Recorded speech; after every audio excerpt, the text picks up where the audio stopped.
السلام علیکم۔ آپ کون ہیں؟ سلویہ کی آواز میں نمایاں لرزش تھی۔ یہ بھی بتا دوں گی، لیکن پہلے تم میرے سوالوں کا جواب دو۔ میرا حلق خشک ہو رہا ہے۔ سلویہ نے اتنا کہہ کر پانی کے جگ کی طرف ہاتھ بڑھایا۔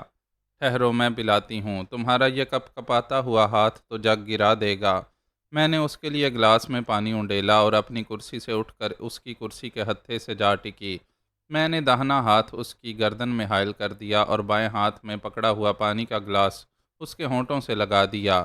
لو پیو۔ میرے لہجے میں محبت کی مٹھاس تھی۔ سلویہ نے غٹاغٹ کر کے پورا گلاس خالی کر دیا اور ایک لمبی سانس لی۔ میں نے جھک کر اس کے عارض پر ایک بوسہ ثبت کر دیا اور پھر اپنی کرسی پر جا بیٹھی۔ ہاں، اب بتاؤ، میں نے کہا۔ میں آپ کو سب کچھ سچ سچ بتائے دیتی ہوں۔ سلویہ نے بھرائی ہوئی آواز میں بولنا شروع کیا۔ وکٹر کو میں پہلے سے نہیں جانتی ہوں۔ مجھے اس کے پاس جیون لے گیا تھا۔ جیون ان لوگوں میں سے ہے جو میرے لیے گاہک تلاش کرتے ہیں۔ وکٹر سے میری ملاقات کل ہی ہوئی تھی۔ اس نے بتایا تھا کہ مجھے ایک آدمی کے ساتھ برہنہ تصویریں بنوانی ہوں گی۔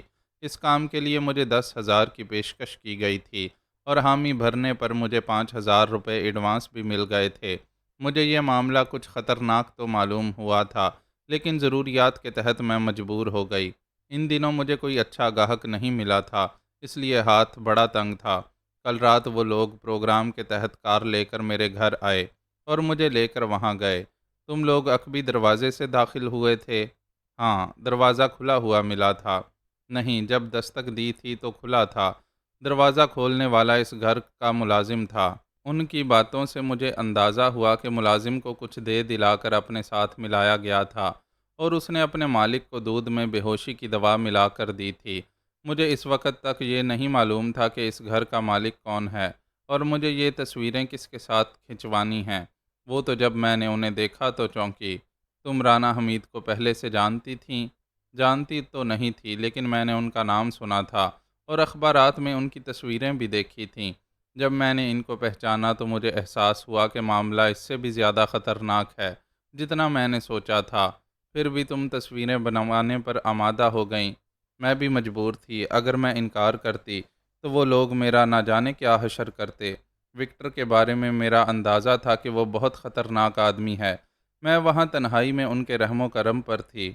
مجھے سلویہ کے لہجے میں سچائی کا پرتو نظر آ رہا تھا، اس لیے میں اس کے بیان کے ایک ایک لفظ پر یقین کرتی چلی گئی۔ رانا حمید کے گھر میں کوئی اور نہیں تھا؟ میں نے پوچھا۔ اس ملازم کے علاوہ کوئی تھا ہی نہیں۔ جیون اور وکٹر کی گفتگو سے یہ بات میرے علم میں آئی تھی کہ رانا حمید کے بیوی بچے 2-4 روز کے لیے لائل پور گئے ہوئے ہیں۔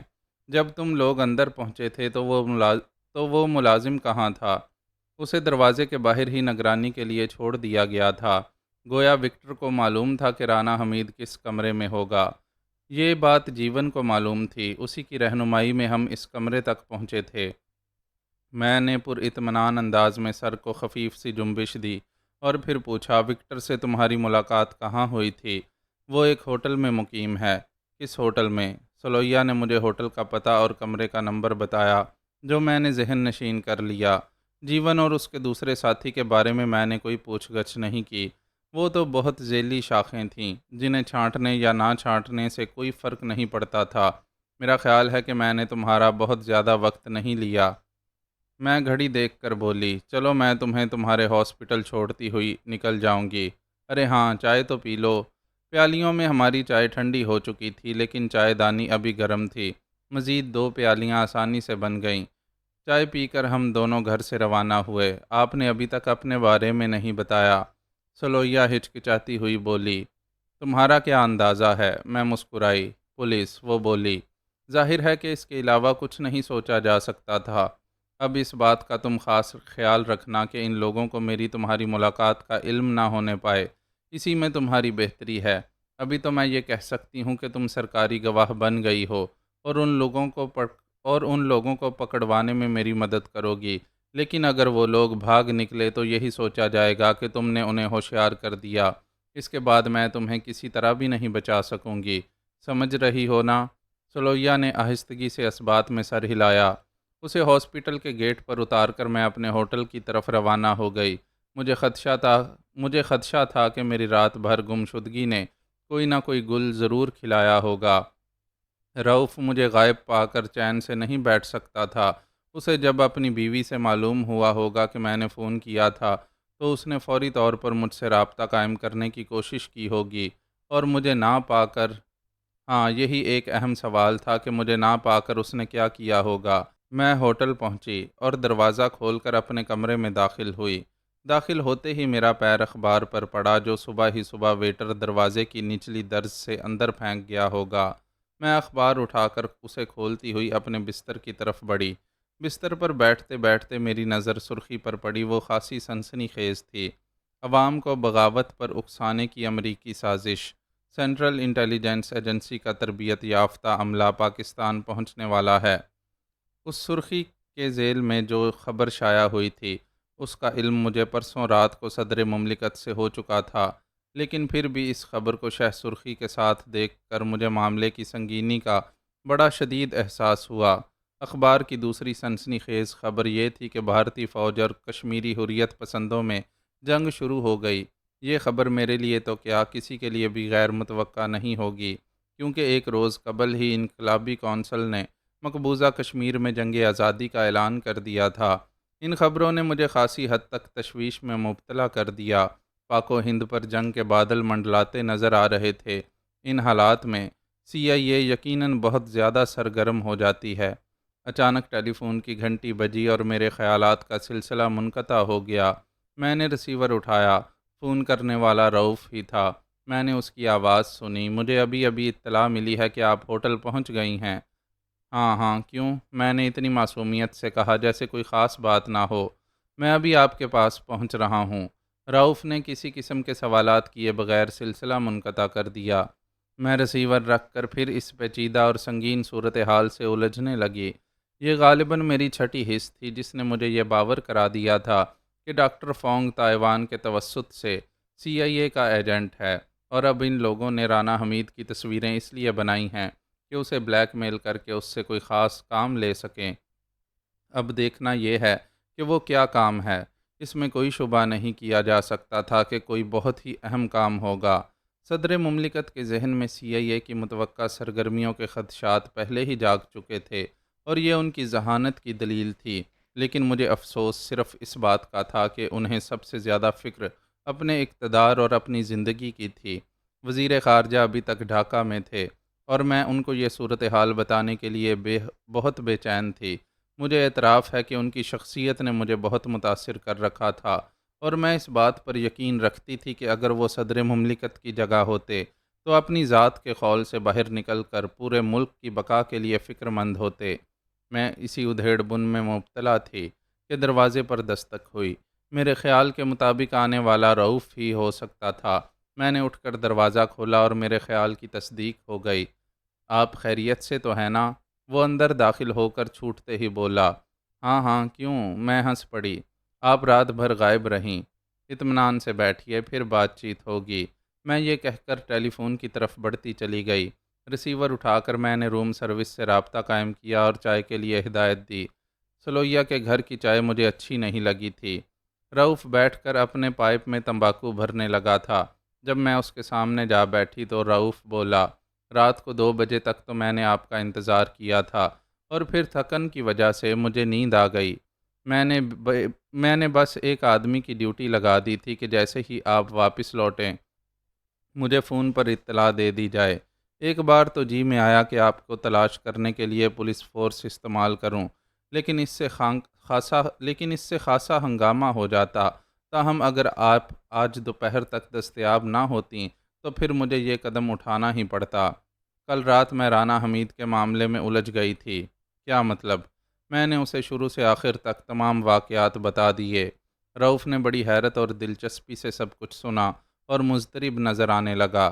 میں نے اسے ڈاکٹر فونگ کی ساری کہانی بھی سنا دی۔ جب میں نے اپنا قصہ ختم کیا تو عین اسی وقت ویٹر چائے لے کر آیا۔ چائے پینے کے دوران میں گفتگو آگے بڑھی۔ رؤف نے کہا، ان معاملات میں اب بہت سوچ سمجھ کر کوئی قدم اٹھانے کی ضرورت ہے۔ سب سے پہلے تو آپ وکٹر کی نگرانی شروع کروا دیں۔ صرف نگرانی؟ رؤف کچھ سوچتے ہوئے بڑبڑایا، پھر بولا، خیر میں دیکھوں گا۔ اس سٹیج پر کوئی انتہائی قدم اٹھانے سے کوئی فائدہ نہیں ہوگا۔ میں نے تنبیہ کرنے والے انداز میں کہا، پہلے یہ معلوم ہونا ضروری ہے کہ دشمن کے ارادے کیا ہیں۔ رؤف پائپ سلگا کر کچھ سوچتا ہوا سر ہلانے لگا۔ پریزیڈنٹ کراچی میں کب تک رکیں گے؟ میں نے پوچھا۔ وہ آج دوپہر کو ہی پنڈی پہنچ رہے ہیں۔ یقیناً۔ ہاں، اس پروگرام میں کوئی تبدیلی اس لیے نہیں ہونا چاہیے کہ آج رات پریزیڈنٹ کو ایک غیر سرکاری تقریب میں شرکت کرنا ہے۔ غیر سرکاری تقریب؟ جی ہاں، ایک سرکاری افسر کی بیٹی کی شادی ہے، اور شادی کو بہرحال سرکاری تقریب نہیں کہا جا سکتا۔ پریزیڈنٹ سے آپ کا رابطہ قائم ہوا تھا؟ جی ہاں، انہیں آپ کے فیصلے سے بہت خوشی ہوئی ہے۔ اوہ، میں ایک اہم بات پوچھنا تو بھول ہی جا رہی ہوں۔ اس نوجوان سے کچھ معلوم ہوا جس نے مجھ پر قاتلانہ حملہ کیا تھا؟ اس کے بیان نے تو معاملے کو بہت الجھا دیا ہے۔ وہ کیسے؟ وہ ایک پڑھا لکھا لیکن تباہ حال نوجوان ہے، خاصے بڑے عرصے سے ملازمت کی تلاش میں ہے، اور اتنی طویل بیکاری نے اسے دماغی طور پر کسی حد تک غیر متوازن کر دیا ہے۔ وہ خود تو فاقہ مستی کا عادی ہو گیا ہے، لیکن بیوی بچوں کی حالت اس کے لیے ناقابل برداشت ہے۔ اس نے اپنے گھر کا نقشہ اتنے دردناک انداز میں کھینچا تھا کہ میں اس سے متاثر ہوئے بغیر نہ رہ سکا۔ ان حالات کی وجہ سے وہ ٹیکسی ڈرائیونگ کا پیشہ اختیار کرنے پر آمادہ ہو گیا تھا، مگر پرسوں اس کی ملاقات دو ایسے آدمیوں سے ہوئی جنہوں نے اسے ایک قتل کرنے کے عوض 20,000 روپے کا لالچ دیا تھا۔ 10,000 ایڈوانس اور 10,000 بعد میں۔ طارق نے اس پیشکش کو قبول کر لیا۔ طارق اس نوجوان کا نام ہے؟ میں غیر ارادی طور پر بول پڑی، حالانکہ یہ پوچھنے کی کوئی ضرورت نہیں تھی۔ جی ہاں، رؤف نے جواب دیا۔ بات چیت طے ہونے کے بعد انہوں نے 10,000 کی ادائیگی کی تھی، اور وعدہ کیا تھا کہ اگر وہ گرفتار ہو گیا تو باقی 10,000 اس کے لواحقین کو دے دیا جائے گا۔ ضروری تو نہیں کہ ایسے لوگ اپنے وعدے کا پاس کریں۔ طارق نے سوچا تھا کہ 10,000 بھی اس کے لواحقین کی حالت سدھارنے کے قابل ہے۔ ایسی صورت میں کیا وہ لوگ یہ بات نہیں سوچ سکتے تھے کہ طارق 10,000 روپیہ لے کر ان کے کام سے منحرف ہو سکتا ہے؟ یقیناً وہ ایسا سوچ سکتے تھے، اور انہوں نے سوچا بھی تھا۔ طارق کا بیان ہے کہ ان لوگوں نے اس کو دھمکی دی تھی، اس سے کہا تھا کہ اگر اس نے کوئی دھوکہ دیا تو کسی اور کو روپیہ دے کر وہ اسے بھی مروا دیں گے۔ میں استفہامیہ نظروں سے رؤف کی طرف دیکھتی رہی۔ طارق کے لیے لباس اور گاڑی انہی لوگوں نے مہیا کیا تھا، اور جب آپ ہوٹل سے روانہ ہوئی تھیں تو اسے اشارے سے آپ کے بارے میں بتا دیا گیا تھا۔ چاقو بھی انہی لوگوں نے دیا ہوگا اسے۔ ہاں، یہ عجیب بات ہے کہ ریوالور کیوں نہیں دیا گیا؟ میں بڑبڑائی۔ سب سے عجیب اور الجھا دینے والی بات تو ٹیلی فون نمبر ہے۔ ٹیلی فون نمبر؟ ہاں، انہوں نے اس سے کہا تھا کہ جب وہ آپ کو قتل کر کے بھاگ جائے تو اس نمبر پر ان سے رابطہ قائم کرے۔ انہوں نے وعدہ کیا تھا کہ وہ اسے ملک سے فرار ہو جانے میں بھی مدد دیں گے۔ وہ نمبر کس کا ہے؟ میں نے بڑی دلچسپی سے پوچھا۔ چینی سفارت خانے کے پریس اٹاچی کا، رؤف نے جواب دیا۔ میں اس کا منہ دیکھنے لگی۔ یہ جواب ہی ایسا تھا کہ میرے دماغ میں سنسناہٹ سی پھیلتی چلی گئی تھی، اور کچھ بولنے کا یارہ نہ رہا تھا۔ یہ ناممکن ہے، آخر کچھ دیر کے بعد میرے منہ سے نکلا۔ کیا ناممکن ہے؟ یہی کہ اس حرکت میں چینی سفارت خانے کا ہاتھ ہو۔ پاکستان سے چین کی دوستی غیر مشتبہ ہے۔ آپ کی بات درست ہے، لیکن حکومت چین اپنے یہاں کے کسی فرد کی ذاتی بدعمالیوں کی سزاوار تو نہیں ہو سکتی۔ آپ یہ کہنا چاہتے ہیں کہ چینی پریس اٹاچی صرف ذاتی طور پر اس معاملے میں ملوث ہے؟ میں حتمی طور پر تو یہ نہیں کہنا چاہتا، لیکن ہم اس امکان کو نظر انداز نہیں کر سکتے۔ اس معاملے کی بڑی باریک بینی سے چھان پھٹک کی جانی چاہیے۔ وہ تو ظاہر ہے، رؤف نے سر ہلا کر کہا۔ آپ مجھے چینی پریس اٹاچی کا پتہ لکھوا دیں۔ لکھ لیجئے۔ میں نے اپنی نوٹ بک نکالی اور رؤف نے پتہ لکھوا دیا۔ آج کا اخبار دیکھا آپ نے؟ رؤف بولا۔ ہاں، میں نے کہا۔ صورتحال بڑی گمبھیر ہو گئی ہے۔ کیا آپ کو علم ہے کہ وزیر خارجہ ڈھاکہ سے کب آ رہے ہیں؟ کیوں؟ یہ آپ کیوں پوچھ رہی ہیں؟ بس یوں ہی خیال آ گیا تھا کہ اس وقت ان کو مغربی پاکستان میں ہونا چاہیے تھا۔ میں یہ جواب دے کر اصل بات گول کر گئی۔ رؤف پریزیڈنٹ کا انتہائی خاص آدمی تھا، اس لیے میں اسے یہ بات بتانا نہیں چاہتی تھی کہ میں وزیر خارجہ کو ان باتوں سے آگاہ کرنا چاہتی ہوں۔ مجھے وزیر خارجہ کے پروگرام کا بالکل علم نہیں۔ آپ کے خیال میں مقبوضہ کشمیر کی جنگ کا اونٹ کس کروٹ بیٹھے گا؟ میں نے موضوع گفتگو کے اصل رخ پر توجہ دی۔ کچھ نہیں کہا جا سکتا، رؤف نے پرتشویش لہجے میں کہا۔ حالات بڑے غیر یقینی ہیں، سیاسی اکابرین ہی اس کے بارے میں کوئی قیاس آرائی کر سکتے ہیں۔ یہ بات تو طے شدہ ہے کہ CIA اب بہت فعال ہو جائے گی۔ بلا شبہ، رؤف مجھ سے متفق تھا۔ میرا ذہن چینی پریس اٹاچی میں الجھنے لگا اور میں ذرا دیر کے لیے خاموش ہو گئی۔ رؤف نے میری خاموشی سے فائدہ اٹھایا اور یہ کہہ کر رخصت ہو گیا کہ اسے جلد از جلد وکٹر کی نگرانی کا بندوبست کر دینا چاہیے۔ میں اسے چھوڑنے کے لیے دروازے تک گئی تھی اور میں نے اس سے کہا تھا کہ وہ مجھے ہر وقت صورتحال سے باخبر رکھے۔ 10 بج چکے تھے لیکن مجھے اب کہیں نہیں جانا تھا۔ آج کسی وقت نادرہ بھی آنے والی تھی اور مجھے اس کا انتظار کرنا تھا۔ میں جانتی تھی کہ اگر آج وہ آئی تو خود سپردگی کی تمام تر کیفیات کے ساتھ آئے گی۔ اس کے نہ آنے کا امکان صرف اسی صورت میں تھا کہ اس کی طبیعت ابھی پوری طرح نہ سنبھلی ہو۔ وہ نہ آتی، میرے لیے اس کے سوا کوئی کام نہ تھا کہ میں سوچتی رہوں، چنانچہ میں سوچتی رہی۔ راولپنڈی میں وکٹر کی موجودگی اور اس کی سرگرمی سے میں یہ اندازہ لگا سکتی تھی کہ ڈاکٹر فونگ بھی یہیں موجود ہوگا، اور اب یہ ناممکن تھا کہ وہ خود کو زیادہ عرصہ تک پوشیدہ رکھ سکتا، کیونکہ میں سپرنٹنڈنٹ رؤف جیسے ذہین آدمی کو اس کے بارے میں سب کچھ بتا چکی تھی۔ ظاہر ہے کہ وہ فونگ کو تلاش کرنے کے لیے اپنے بہترین ذرائع استعمال کیے بغیر نہ رہ سکے گا۔ سب سے خوش آئند بات تو یہ تھی کہ وکٹر نظر میں آ گیا تھا، اس کے ذریعے بھی ڈاکٹر فونگ تک رسائی ممکن تھی۔ یہ کمبخت ڈاکٹر فونگ میرے اعصاب پر مسلط ہوتا جا رہا تھا اور میں چاہتی تھی کہ اب اسے جلد از جلد جال میں پھنسا لیا جائے۔ اگر وہ میرے اعصاب پر مسلط نہ ہوتا تو بھی اس کی بلا تاخیر گرفتاری ضروری ہو گئی تھی۔ وہ CIA کا ایک انتہائی عیار ایجنٹ تھا اور ان حالات میں اسے کھلی چھٹی نہیں دی جا سکتی تھی۔ نہ جانے کب وہ کیا کر گزرتا۔ میں سوچتی رہی اور وقت گزرتا رہا۔ 1 بج گیا لیکن نادرہ نہیں آئی۔ اب مجھے بھوک لگنے لگی تھی۔ میں نے فون میں روم سروس کو کھانے کا آرڈر دیا اور کھانے کا انتظار کرنے لگی۔ کھانا کھانے کے بعد میری طبیعت کچھ بوجھل سی ہو گئی تھی، اس لیے میں لیٹ گئی اور آنکھیں بند کر لیں۔ 5-10 منٹ بعد ہی مجھ پر غنودگی کی یلغار ہو گئی۔ غنودگی کا یہ عالم بھی 10-15 منٹ تک رہا اور پھر شاید میری آنکھ لگ گئی تھی، جب دروازے پر ہونے والی دستک نے مجھے چونک کر اٹھنے پر مجبور کر دیا۔ نادرہ ہوگی، میں سوچتی ہوئی بستر سے اٹھی اور دروازہ کھولنے کے لیے بڑھی۔ نادرہ کی آمد کا مجھے کچھ یقین سا تھا، اس لیے میں نے دستک دینے والے کا نام پوچھے بغیر دروازہ کھول دیا۔ اس میں کوئی شبہ نہیں کہ اس وقت میرا ذہن غنودگی کے پنجے میں تھا، ورنہ میں نام پوچھے بغیر دروازہ کھولنے کی حماقت ہرگز نہ کرتی۔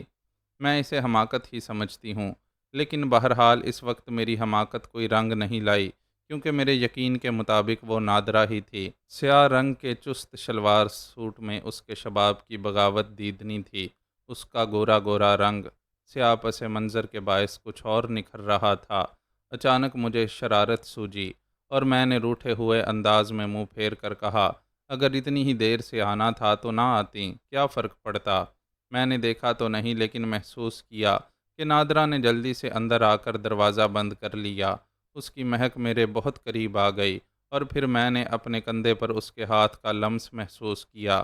میں تو صبح ہی آنا چاہتی تھی بانو، لیکن امی کا اصرار تھا کہ کم سے کم 1 روز اور آرام کر لوں۔ بمشکل تمام میں ان کو باور کرا سکی کہ باہر نکلنے سے میری طبیعت سنبھل جائے گی، کیونکہ گھر میں پڑے پڑے اب میں گھبراہٹ اور اکتاہٹ کا شکار ہو گئی ہوں۔ میں نے ان سے کہا تھا کہ اپنی ایک دوست کے گھر جا رہی ہوں اور 2-1 گھنٹے میں لوٹ آؤں گی۔ انہوں نے اجازت تو دے دی لیکن اس بات پر اڑ گئیں کہ کھانا کھائے بغیر کسی کے گھر جانا کوئی اچھی بات نہیں ہے۔ ہم تو صبح سے جل رہے ہیں، پڑے ہوئے ہیں۔ میں نے بدستور منہ پھلائے رکھا۔ میری اچھی بانو، اس نے پشت کی طرف سے دونوں ہاتھ بڑھا کر میرے سینے پر جکڑ دیے اور اس طرح مجھے اپنے حلقے میں کسا کہ میں اس کے مینائے شباب کو اپنے وجود پر چھایا ہوا محسوس کرنے لگی۔ ادھر اس کے ہاتھوں کا لمس بھی میرے جذبات کی کلید بن گیا تھا۔ میرے جسم میں سنسناہٹ کے دروازے کھلتے چلے گئے اور جذبات کے دیو ان دروازوں سے سر نکالنے لگے۔ میں نے گھوم کر نادرہ کی طرف رخ کرنا چاہا تو اس نے اپنے ہاتھوں کی بندش کچھ ڈھیلی کر دی۔ میں اس کی طرف مڑی تو میرے ہونٹوں پر مسکراہٹ تھی۔ اس مسکراہٹ کو دیکھ کر نادرہ کے ہونٹوں کی کلیاں بھی کھل گئیں اور میں نے ان کلیوں پر اپنے ہونٹوں کا سایہ پھیلا دیا۔ اب ہم دونوں ایک دوسرے کی آغوش میں تھے۔ شباب سے شباب نبرد آزما تھا۔ ہونٹوں کی گفتگو 1.5-2 منٹ تک جاری رہی، اور گفتگو کے اختتام پر میں نے ہنس کر کہا، جی چاہتا ہے ان ہونٹوں کو کاٹ کر اپنے پاس رکھ لوں۔ جب پوری کی پوری نادرا آپ کے پاس ہے تو پھر ان کی کیا ضرورت ہے؟ اس نے شوخی سے کہا۔ نادرا ہر وقت تو پاس نہیں رہ سکتی، میں بولی۔ ہر وقت پاس رہنے سے کوئی اہمیت بھی نہیں رہ جاتی۔ نادرا نے بڑی سچی اور سامنے کی بات کہی تھی۔ تم فلسفی بھی ہو، میں نے ہنس کر کہا اور چٹکی سے اس کا نچلا ہونٹ مسل دیا۔ پھر میں اس کے گلے میں باہیں ڈالے ہوئے بستر کی طرف بڑھی۔ بانو، نادرا قدرے سنجیدگی سے بولی، آپ نے مجھے اپنے بارے میں اب تک کچھ نہیں بتایا۔ کیا اس سے کوئی خاص فرق پڑتا ہے؟ بستر پر ہم دونوں قریب قریب بیٹھ گئے تھے۔ فرق تو کوئی نہیں پڑتا، نادرا نے کہا۔ آپ کے بارے میں کچھ نہ جاننے کے باوجود مجھے ایسا محسوس ہونے لگا ہے کہ جیسے میں آپ کو برسوں سے جانتی ہوں۔ غیریت اور اجنبیت کا کوئی احساس نہیں ہوتا۔ آپ کی شخصیت بڑی سحر انگیز ہے۔ مرد تو آپ کے لیے پاگل ہو سکتے ہیں، اور میں نے کبھی کسی پاگل کو اپنے قریب نہیں ہونے دیا۔ میں ہنس کر بولی، اور پھر اس خیال سے کہ بات چیت کا دھارا نادرا کے بے وفا محبوب کی طرف نہ بہہ جائے، میں جلدی سے لیٹ گئی۔ نادرا کو میں نے اپنے اوپر گھسیٹ لیا۔ مجھے ڈر صرف یہ تھا کہ رؤف کا فون نہ آ جائے۔ یہ بھی ممکن تھا کہ وہ خود ہی ٹپک پڑتا، اور میں نہیں چاہتی تھی کہ ان چھم چھم کرتے ہوئے لمحات میں کوئی رکھنا پڑے۔ نادرا، میں نے سرگوشی کی۔ ہوں۔ اس نے بڑی محبوبیت سے اپنی بھویں اچکا کر استفسار کیا۔ مجھے پیار کرو، میں نے کہا۔ ہوں۔ اس نے سر کو منفی جنبش دی۔ کیوں؟ بس میری مرضی۔ اس کے مسکراتے ہوئے ہونٹ کپ کپا رہے تھے۔ تو پھر میں تم سے خفا ہو جاؤں گی؟ ارے واہ، بلا وجہ؟ یہ وجہ کم تو نہیں ہے۔ یہ بھی کوئی وجہ ہوئی؟ اچھا تو پھر جاؤ جاؤ، ہم تم سے نہیں بولتے۔ میں نے اپنا منہ دوسری طرف گھما لیا۔ اگر میں پیار کے قابل نہیں ہوں تو پھر مجھے چھوڑ کر چلی جاؤ۔ نادرا ہنس پڑی۔ اس کی ہنسی کا ترنم مجھے اپنے چہرے پر بکھرتا محسوس ہوا۔ میں نے آنکھیں بند کر لیں۔ میرے دل میں پھلجھڑیاں سی چھوٹ رہی تھیں، کیونکہ یہ کھیل بڑا لطف انگیز تھا۔ میں نادرا سے سچ مچ خفا نہیں ہو سکتی تھی، اور نادرا کو بھی میرے روٹھنے کی حقیقت معلوم تھی۔ میری آنکھیں بند تھیں، لیکن میں نے محسوس کیا کہ نادرا کا چہرہ میرے چہرے پر جھکتا چلا آ رہا ہے۔ میری سانسیں اس کے تنفس کی خوشبو سے مہک اٹھیں، اور پھر میں نے اپنے ہونٹوں پر پنکھڑیوں کی متذبذب سی چھیڑ محسوس کی۔ میرا پورا جسم سنسنا اٹھا تھا، لیکن میں ضبط کیے ہوئے بے حس و حرکت لیٹی رہی۔ میں محسوس کر رہی تھی کہ میرے ہونٹوں سے چھوتی ہوئی پنکھڑیاں اس طرح کانپ رہی تھیں جیسے طوفانی ہواؤں کی زد میں ہوں۔ میرے ہونٹوں سے ان کی قربت بڑی بتدریج اور ان نہایت آہستگی سے ہو رہی تھی۔ یوں محسوس ہوتا تھا جیسے کوئی چور دبے قدموں کسی کے گھر میں داخل ہو رہا ہو۔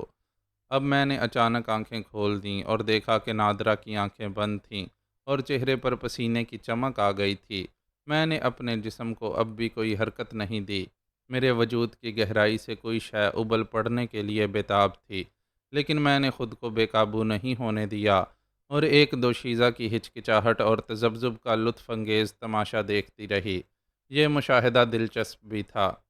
2-3 منٹ بعد کہیں جا کر ہونٹوں کا وصال مکمل ہوا، اور پھر نادرا خود ہی اپنے جذبات کے منہ زور دھارے کے سامنے قدم نہ جما سکی۔ وہ اتنے وحشیانہ انداز میں مجھ سے لپٹی جیسے میرے وجود میں گم ہو جانا چاہتی ہو۔ اس کا ایک ہاتھ میری گردن کے نیچے پہنچ گیا تھا، اور دوسرا ہاتھ میرے شباب کی بلندیوں کو سر کر رہا تھا۔ اب مجھے بھی ضبط کا یارہ نہ رہا۔ میرے دونوں ہاتھ بھی پاگل ہو گئے۔ اب میرے وجود پر بھی وحشت کی حکمرانی تھی۔ جذبات کے میدان میں وحشت سے وحشت برسرے پیکار ہو گئی، اور دونوں جسم ہر قید و بند سے آزاد ہو گئے کہ یہی اس میدان کارزار کے آداب ہیں۔ جذبات کے بے لگام افریت اس میدان میں چنگاڑنے لگے، اور ہر گزرتا ہوا لمحہ اس جنگ کو شدید سے شدید تر کرتا چلا گیا۔ اس جنگ میں میرے ہونٹوں کی رسائی بڑی شدید تھی، لیکن نادرا کو بھی احساس شکست گوارا تھا۔ میرے ہاتھوں کی آوارگی جنون خیز تھی، اس لیے نادرا کے ہاتھوں کا جنون بھی شیان شان تھا۔ دو منہ زور حریفوں کی جنگ میں مینائے شباب کی بلندیاں تھر تھراتی رہیں، اور بالآخر وحشت کے صحرا میں دھول اڑنے لگی۔ دونوں حریف نڈھال ہو کر گر پڑے، لیکن دونوں ہی نے اپنے ناقابل شکست ہونے کا مظاہرہ کیا تھا۔ دونوں کی سانسیں بیک وقت اکھڑی تھیں، کوئی کسی سے بازی نہیں لے جا سکا تھا۔ نادرا، میں نے سرگوشی کی۔ وہ آنکھیں بند کیے رہی۔ آنکھیں تو کھولو، میچ ڈرا ہو چکا ہے۔ میرے اس فکرے پر نادرا دھیرے سے ہنس پڑی اور میں نے اپنا مخمور سر اس کے سینے پر رکھ دیا۔ وقت دھیرے دھیرے گزرتا رہا۔ وہ گزرتے ہوئے لمحات میری اور نادرا کی تھکن نچوڑ کر لے گئے۔ اب ہماری تازگی پھر اود کر آئی تھی، لیکن پھر کوئی مارکا نہیں ہوا۔ جذبات کی افریتوں نے منہ زوری نہیں دکھائی۔ ہم بس ساتھ ساتھ لیٹے ہوئے ہلکی پھلکی سی چھیڑ چھاڑ کرتے رہے اور ادھر ادھر کی باتیں بھی شروع ہو گئیں۔ نادرا اپنی کالج کی دوستوں اور اپنے گھر والوں کی باتیں کرتی رہی۔ اسی ذیل میں یہ بات بھی سامنے آئی کہ نادرا کے والد ایک کاروباری آدمی تھے۔ ان کا امپورٹ ایکسپورٹ کا بہت بڑا بزنس تھا اور راولپنڈی میں ان کے ہوٹل بھی تھے۔ نادرا نے ان ہوٹلوں کا نام بتایا تو میں قدرے چونک گئی۔ ان میں سے ایک ہوٹل تو وہی تھا جس میں وکٹر نے رہائش اختیار کر رکھی تھی۔ ذرا دیر کے لیے میں ذہنی طور پر غیر حاضر ہو گئی۔ مجھے بالکل احساس نہیں رہا کہ اب نادرا کیا کہہ رہی تھی۔ مجھے اس سوال نے الجھا لیا تھا کہ کیا اس بات سے کوئی فائدہ اٹھایا جا سکتا ہے۔ نادرا اپنے والد کے ہوٹل میں مجھے کمرہ دلوا سکتی تھی، لیکن یہ کوئی ایسا کام نہ تھا جو نادرا کے بغیر نہ ہو سکتا۔ غرض یہ کہ فوری طور پر میرے ذہن میں کوئی سود مند نکتہ نہ آ سکا۔ نادرا 5 بجے تک میرے کمرے میں رہی اور پھر جانے کے لیے تیار ہو گئی۔ اب کب ملو گی؟ میں نے سوال کیا۔ کل سے تو مجھے کالج جانا ہوگا۔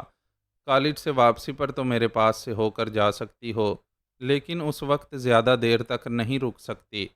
زیادہ رکنا ضروری تو نہیں، میں نے بڑے پیار سے اس کا گال تھپ تھپا کر کہا۔ بس اپنا چاند سا چہرہ دکھا کر چلی جانا اچھی بات ہے۔ میں اسے چھوڑنے کے لیے دروازے تک گئی اور دروازہ کھولنے سے قبل اسے اپنے سینے سے لگا کر الوداعی پیار کیا۔ جب وہ چلی گئی تو میں پھر بستر پر جا لیٹی۔ یہ گزشتہ 24 گھنٹے مجھ پر بہت مہربان تھے۔ رات کو سلویہ نے آسودہ کیا تھا اور دن میں نادرا کی جوانی کو پرکھنے کا موقع مل گیا تھا۔ جب 6 بج گئے تو مجھ پر گھبراہٹ طاری ہونے لگی۔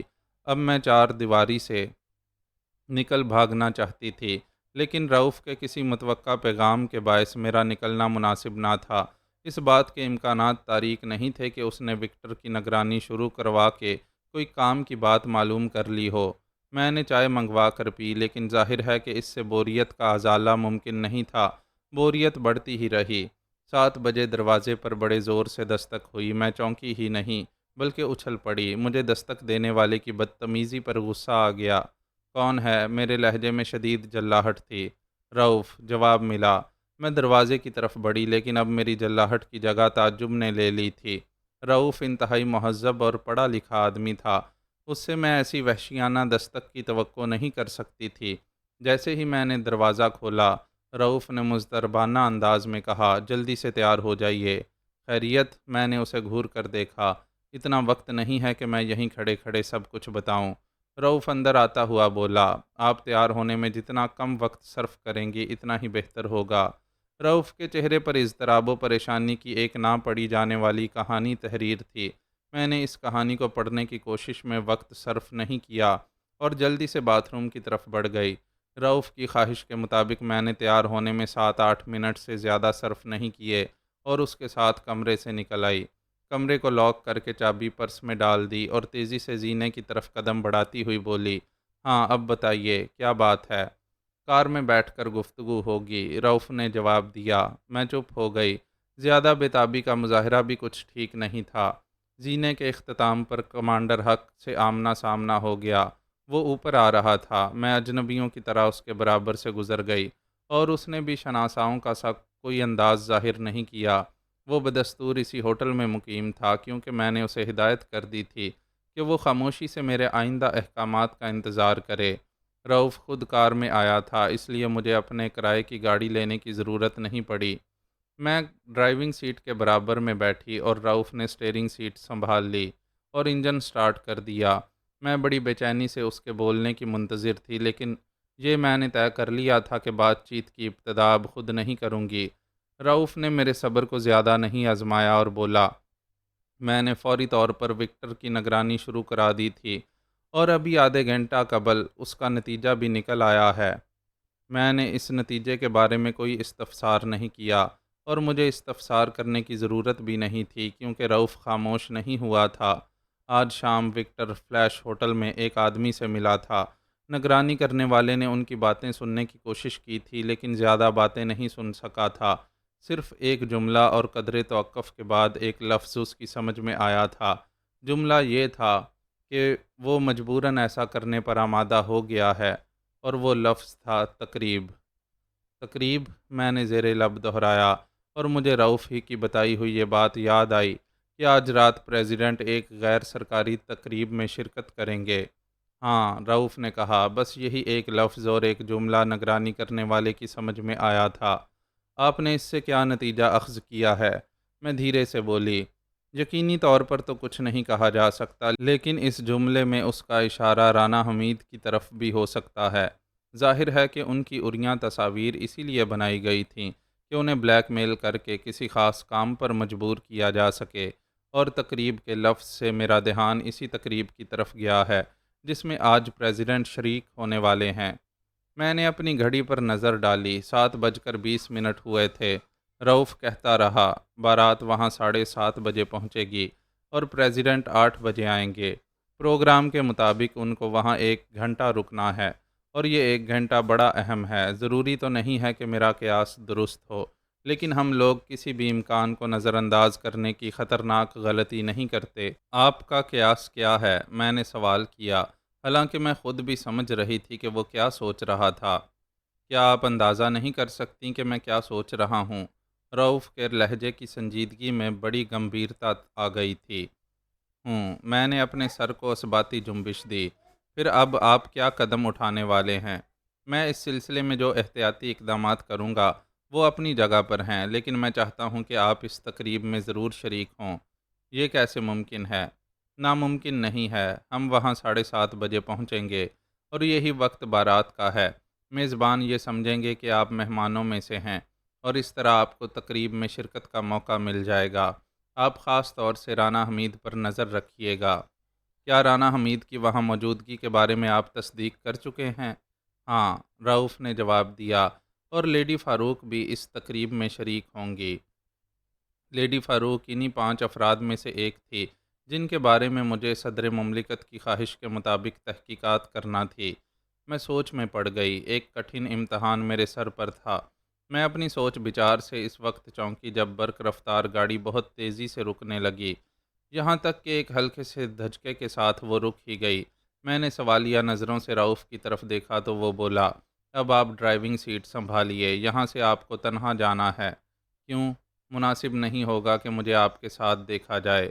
رؤف نے اپنی طرف کا دروازہ کھول کر اترتے ہوئے کہا۔ یہ احتیاط ضروری تھی، اس لیے میں سر ہلا کر ڈرائیونگ سیٹ پر کھسک گئی۔ انجن سٹارٹ ہی تھا۔ میں نے کلچ دبا کر ایکسیلریٹر پر پیر رکھ دیا۔ آگے جا کر دائیں جانب مڑ جائیے گا، رؤف نے دروازہ بند کر کے کہا۔ جو عمارت سجی نظر آئے وہی مقام تقریب ہے۔ میں نے کھوئے ہوئے انداز میں سر ہلا کر ایکسیلریٹر پر دباؤ ڈالتے ہوئے کلچ پر دباؤ کم کر دیا، اور گاڑی آہستگی سے حرکت میں آ گئی۔ کیا واقعی آج رات پریزیڈنٹ کو قتل کرنے کی کوشش کی جائے گی؟ اس سوال نے میرے ذہن میں کھولن سی مچا رکھی تھی، لیکن میرا دل اس خدشے کو باور کرنے پر آمادہ نہیں تھا۔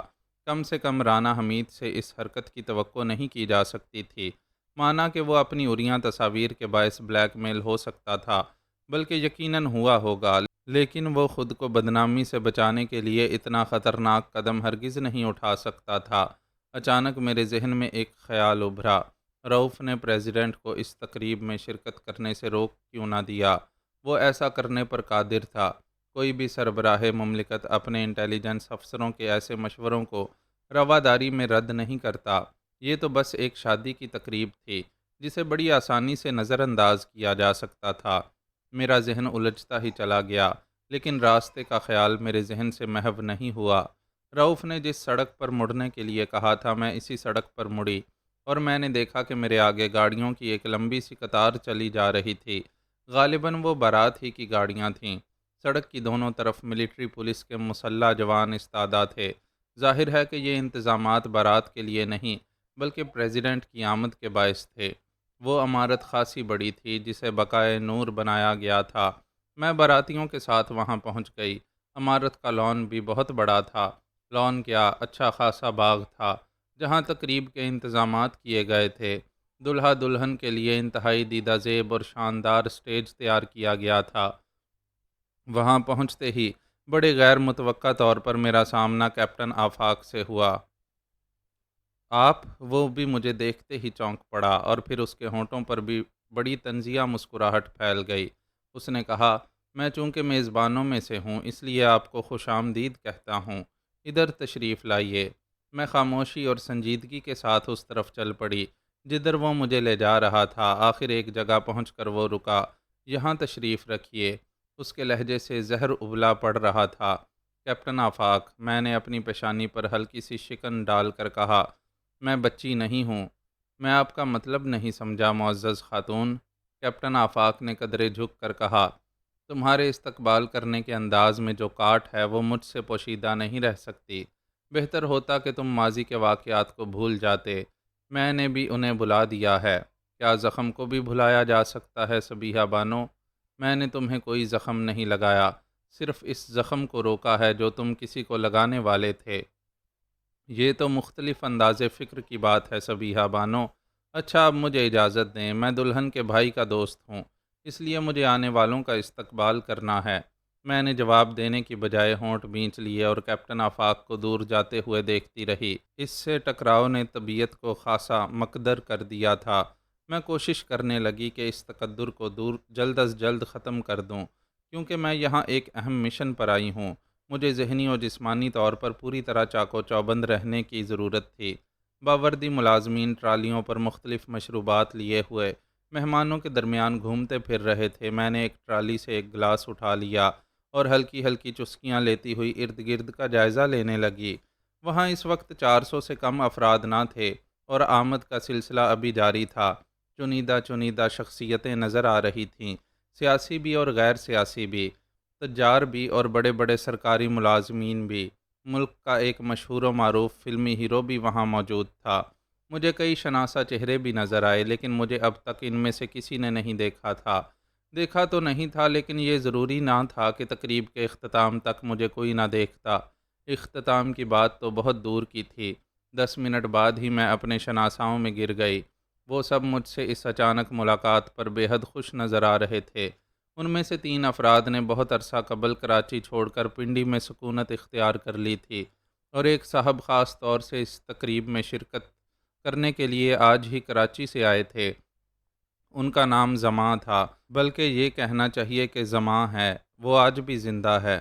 دماغ کا آپریشن کرنے میں ان کو خاصی مہارت حاصل ہے۔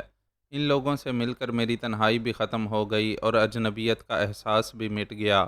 ان لوگوں سے باتوں کے دوران میں اپنے ماحول پر کڑی نظر رکھے رہی۔ سٹیج پر دلہا دلہن اور ان کے عزیز و اقارب اور قاضی صاحب بھی موجود تھے۔ نکاح کے لیے پریزیڈنٹ کی آمد کا انتظار تھا۔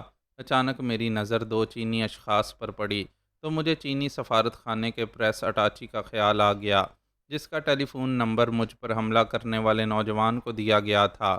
بانو، ڈاکٹر زماں بولے، آپ میزبانوں کی طرف سے شریک ہیں یا مہمانوں میں شامل ہیں؟ یہ سوال آپ نے کیوں کر ڈالا؟ میں نے ہنس کر کہا، میں دلہا میاں کے بارے میں جاننا چاہتا ہوں۔ بارات کی آمد کے سلسلے میں وقت کی پابندی میں نے کبھی نہیں دیکھی۔ دلہا میاں کیپٹن ہیں۔ میرے ایک اور شناسا آذر سلیم بول پڑے، یہ بڑے اچھے آرٹسٹ ہیں اور انہیں بین الاقوامی شہرت حاصل ہے۔ اوہ، ڈاکٹر زمان نے سر ہلایا، گویا یہ فوجی ڈسپلن کا نتیجہ تھا۔ دلہا میاں کے والد بھی فوجی ہیں، آذر سلیم نے بتایا۔ وہ ریٹائرڈ بریگیڈیئر ہیں۔ فوجی ڈسپلن مجھے تو بڑا غیر فطری سا محسوس ہوتا، ایک اور صاحب بول پڑے، اور پھر آہستہ آہستہ گفتگو کا موضوع مقبوضہ کشمیر میں حریت پسندوں کی جنگ کی طرف چلا گیا۔ میں نے اطمینان کی سانس لی کہ مجھے ڈاکٹر زماں کے سوال کا جواب نہیں دینا پڑا۔ میری دانست میں یہ بے حد ضروری تھا۔ کسی کو بھی نہیں معلوم ہونا چاہیے تھا کہ میں کس کی طرف سے شریک تقریب ہوں۔ شاید یہ معاملہ اتنا بڑھ جائے گا کہ پاکستان غیر جانبدار نہ رہ سکے۔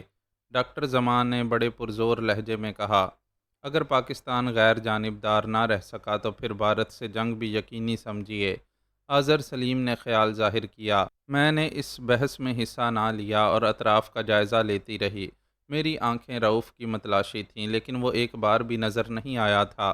مہمانوں کی تعداد اب 500 تک پہنچ گئی تھی، اور مجھے یقین تھا کہ اس تعداد کا پانچواں حصہ یقیناً انٹیلیجنس کے آدمیوں پر مشتمل ہوگا۔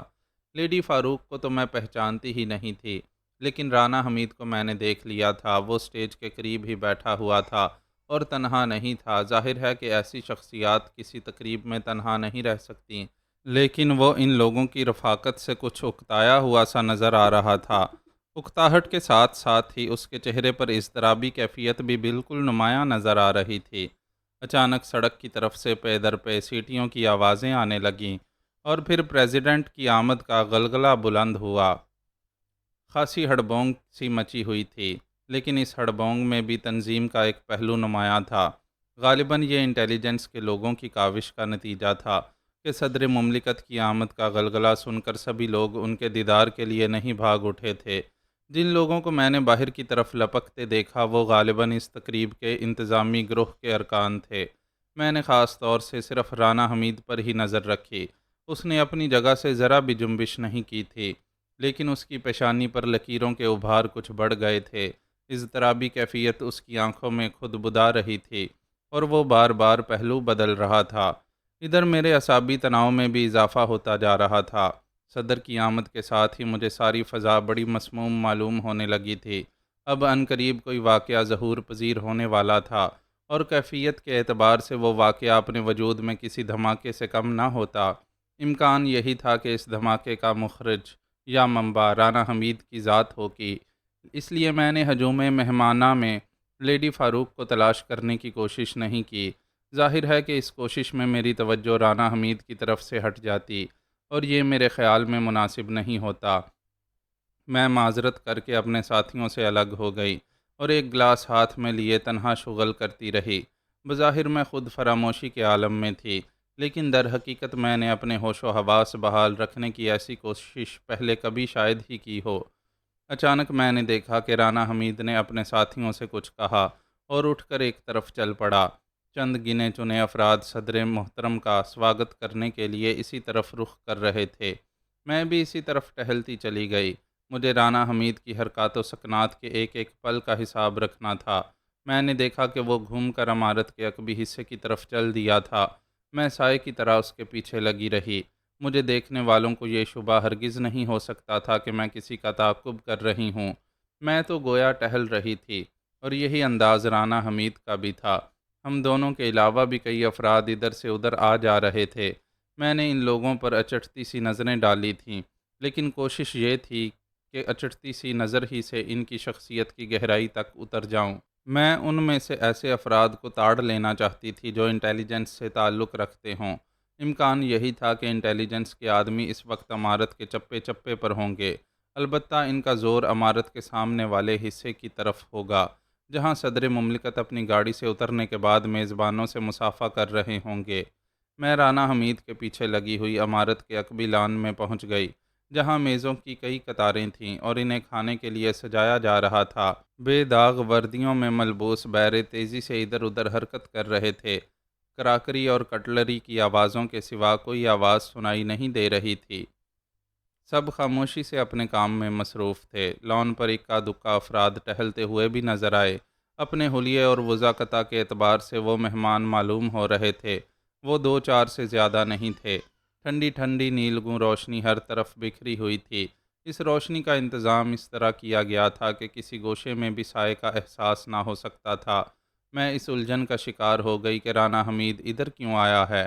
ابھی تک یہ بات طے نہیں ہو سکی تھی کہ ڈاکٹر فونگ نے وکٹر کے ذریعے سے رانا حمید کو کس کام کے لیے مجبور کیا ہے۔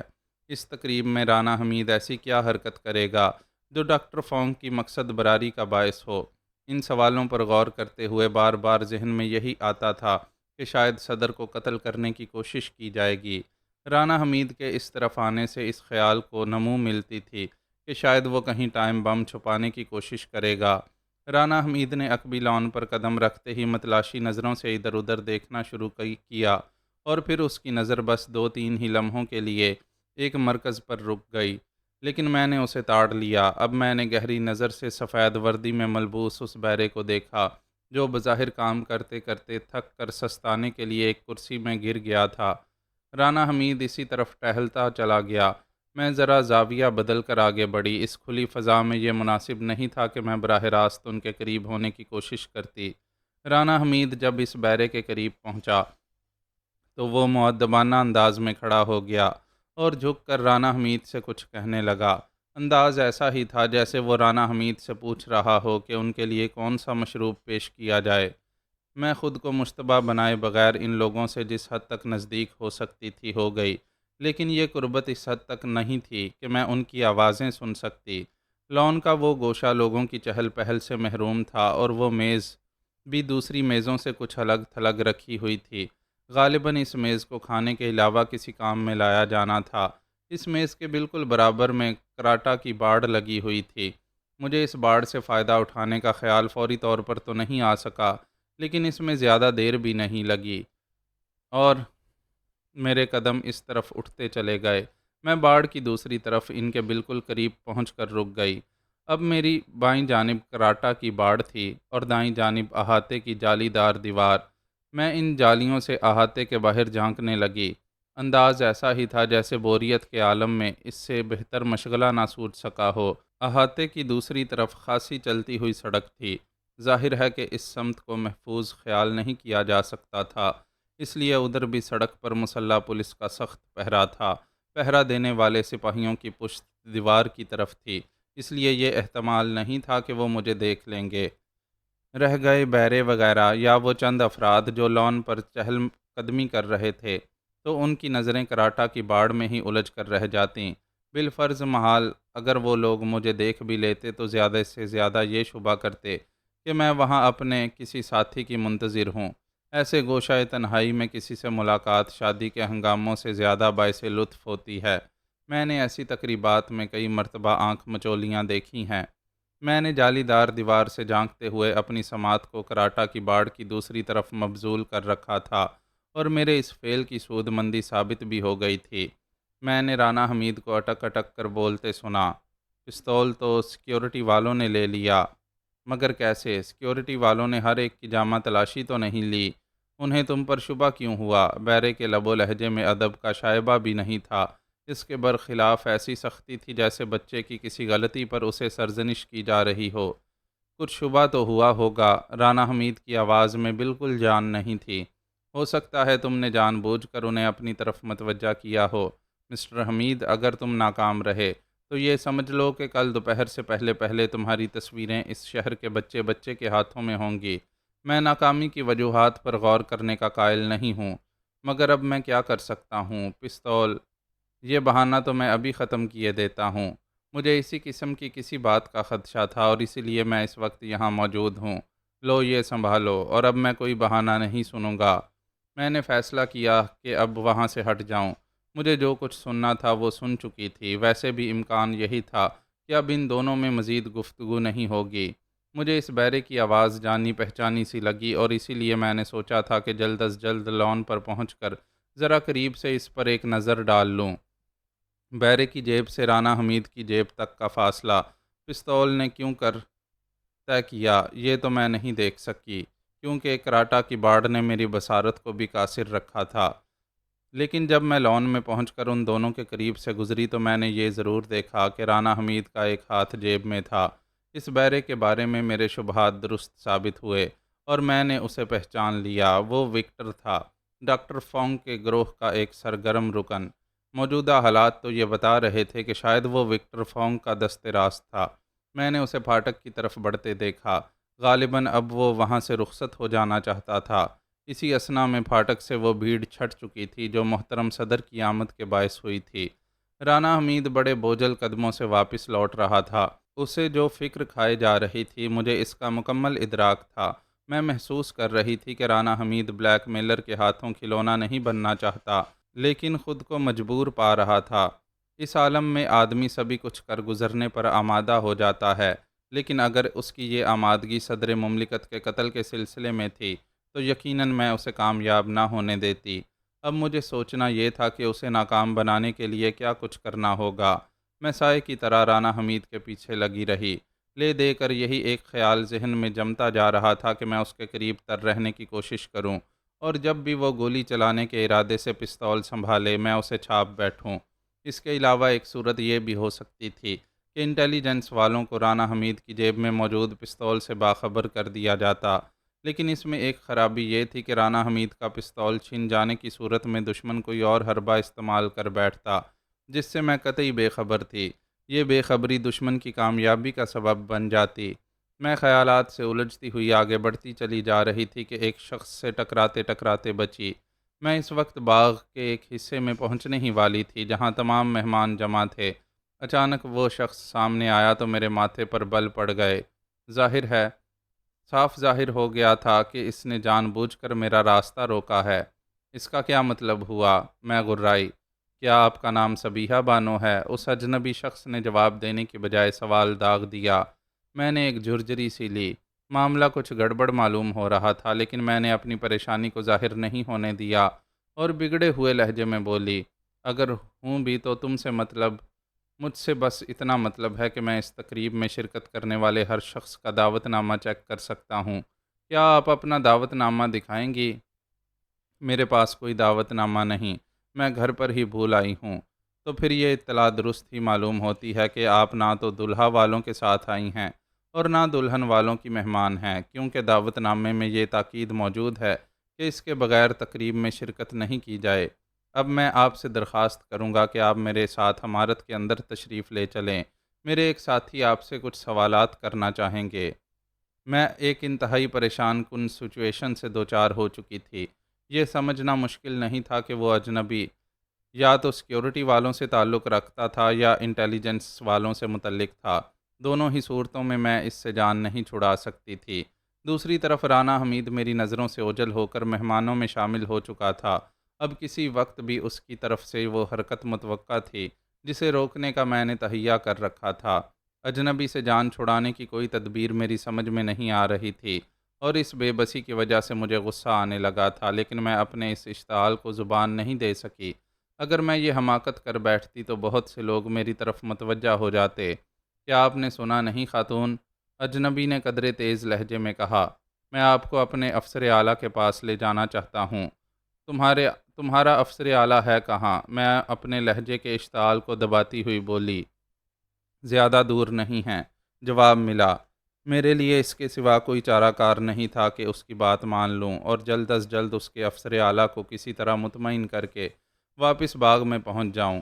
وقت کا ایک ایک لمحہ قیمتی تھا اور ان لمحات کو کم سے کم ضائع کرنا ہی مفید ثابت ہو سکتا تھا۔ وہ اجنبی مجھے عمارت کے اندر ایک قریبی کمرے میں لے گیا اور اس کمرے میں قدم رکھتے ہی گڑبڑ کی ساری وجہ میری سمجھ میں آ گئی۔ کمرے میں کیپٹن آفاق موجود تھا اور اس کے ہونٹوں پر شرارت آمیز مسکراہٹ کھیل رہی تھی۔ اس کے ساتھ کمرے میں جو شخص موجود تھا اس کی عمر 50-60 کے لگ بھگ معلوم ہو رہی تھی، اور اس کی سرد نگاہیں میرے سراپا کا جائزہ لے رہی تھیں۔ ان کے پاس دعوت نامہ نہیں ہے، مجھے وہاں لے جانے والے اجنبی نے ادھیڑ عمر شخص کو بتایا۔ کیوں؟ ادھیڑ عمر شخص کی نظریں میرے چہرے پر جم گئیں۔ اگر میں کارڈ لانا بھول گئی ہوں تو اس کا یہ مطلب نہیں کہ میرے ساتھ ایسا اہانت امیز سلوک کیا جائے، میں نے تیز لہجے میں کہا۔ اس سینہ زوری سے تمہیں کوئی فائدہ نہیں پہنچے گا، ادھیڑ عمر شخص گراتا ہوا بولا۔ اگر تمہارا نام صبیحہ بانو ہے تو اس میں شبہ نہیں کیا جا سکتا کہ تم ایک بن بلائی مہمان ہو۔ ہمارے پاس مہمانوں کی جو فہرست ہے اس میں تمہارا نام شامل نہیں ہے۔ یہ فہرست بنانے والوں کی غلطی ہے۔ میرے لہجے میں مزید تیزی آ گئی اور پھر میں نے کیپٹن آفاق کو گھورتے ہوئے کہا، میں اچھی طرح سمجھ رہی ہوں کہ مجھے پریشان کرنے کا یہ فرض تم نے ہی ادا کیا ہے، لیکن تم بھی سمجھ لو کہ اس کے نتائج اچھے نہیں نکلیں گے۔ میرا خیال ہے، کیپٹن آفاق نے مسکراتے ہوئے کہا، کوئی بن بلایا مہمان ہی برے نتائج کا سبب بن سکتا ہے، اور اسی لیے میں نے یہ ضروری سمجھا تھا کہ آپ کے بارے میں کرنل سرفراز کو آگاہ کر دوں۔ کرنل سرفراز؟ میں نے ادھیڑ عمر شخص کو گھورتے ہوئے کہا، آپ مجھے یہاں روک کر ایک خطرناک غیر ذمہ داری کا ثبوت دے رہے ہیں۔ میری ذمہ داریوں کے بارے میں مجھ سے بہتر کوئی نہیں جان سکتا، کرنل سرفراز نے خشک لہجے میں کہا۔ آپ کی بریت اسی وقت ممکن ہے جب آپ اس تقریب میں اپنی شرکت کا معقول جواز پیش کر دیں گی۔ کرنل سرفراز کے لہجے میں ویسا ہی استحکام اور سختی تھی جو ایک فوجی میں ہونی ہی چاہیے۔ اس کے نام کے ساتھ کرنل کا اضافہ اس بات کا ثبوت تھا کہ وہ ایک سابق فوجی ہے۔ اس کے یہ تیور دیکھ کر میں اور پریشان ہو گئی، کیونکہ دھونس دھڑلے سے کام چلنے کا بھی کوئی امکان نہیں رہا تھا۔ میں بڑی نازک پوزیشن میں پھنس گئی تھی۔ مجھے ایک بن بلائے مہمان کی حیثیت سے ایک ایسی تقریب میں پکڑا گیا تھا جہاں صدر مملکت بھی شریک تھے۔ ظاہر ہے کہ ایسی صورت میں سیکیورٹی کے انتظامات سخت ہونا ہی چاہیے تھے۔ میں لفظ بہ لفظ درست بیان دے کر بھی کرنل سرفراز سے اس وقت تک جان نہیں چھڑا سکتی تھی جب تک وہ دوسرے ذرائع سے میرے بیان کی تصدیق نہ کر لیتا، لیکن میں ٹھیک ٹھیک بیان تو دے بھی نہیں سکتی تھی۔ مجھے سپریڈنٹ رؤف پر غصہ آنے لگا۔ اسے چاہیے تھا کہ میرے لیے دعوتی رکا حاصل کیے بغیر مجھے اس تقریب میں شرکت کے لیے نہ بھیجتا۔ پھر یہ کہ وہ غائب بھی ہو گیا تھا جیسے گدھے کے سر سے سینگ۔ مجھ سے اس کی دوری کسی مصلحت سے تھی، اس لیے میری زبان پر بھی اس کا نام نہیں آ سکتا تھا۔ نتیجہ یہ کہ بے بسی کے احساس کی شدت سے میں جھنجھلاہٹ میں مبتلا ہونے لگی۔ میری پریشانی کا سبب پریزیڈنٹ تھے، کیونکہ ان کی سلامتی کو خطرہ درپیش تھا۔ مجھے اپنے بارے میں کچھ زیادہ فکر نہیں تھی۔ میں تو کسی نہ کسی طرح سیکیورٹی والوں سے پیچھا چھڑا ہی لیتی، لیکن اس جھمیلے میں جو وقت گزر رہا تھا وہ بڑا قیمتی، بڑا نازک تھا۔ اس دوران میں رانا حمید نہ جانے کیا کر گزرتا۔ میں ان خیالوں میں الجھی ہوئی تھی اور کرنل سرفراز کے لیے میری یہ خاموشی بڑی صبر آزما بنتی جا رہی تھی۔ لیکن اس سے پہلے کہ وہ مجھ پر برس پڑتا، میں آہستہ سے بول اٹھی، اگر آپ قاعدے سے بات کریں تو میں صاف صاف گفتگو کرنے کے لیے تیار ہو سکتی ہوں۔ یہ کہتے ہوئے میرے ذہن میں کوئی خاص خیال نہیں تھا۔ میں کسی نتیجے پر پہنچے بغیر بس یوں ہی بول پڑی تھی۔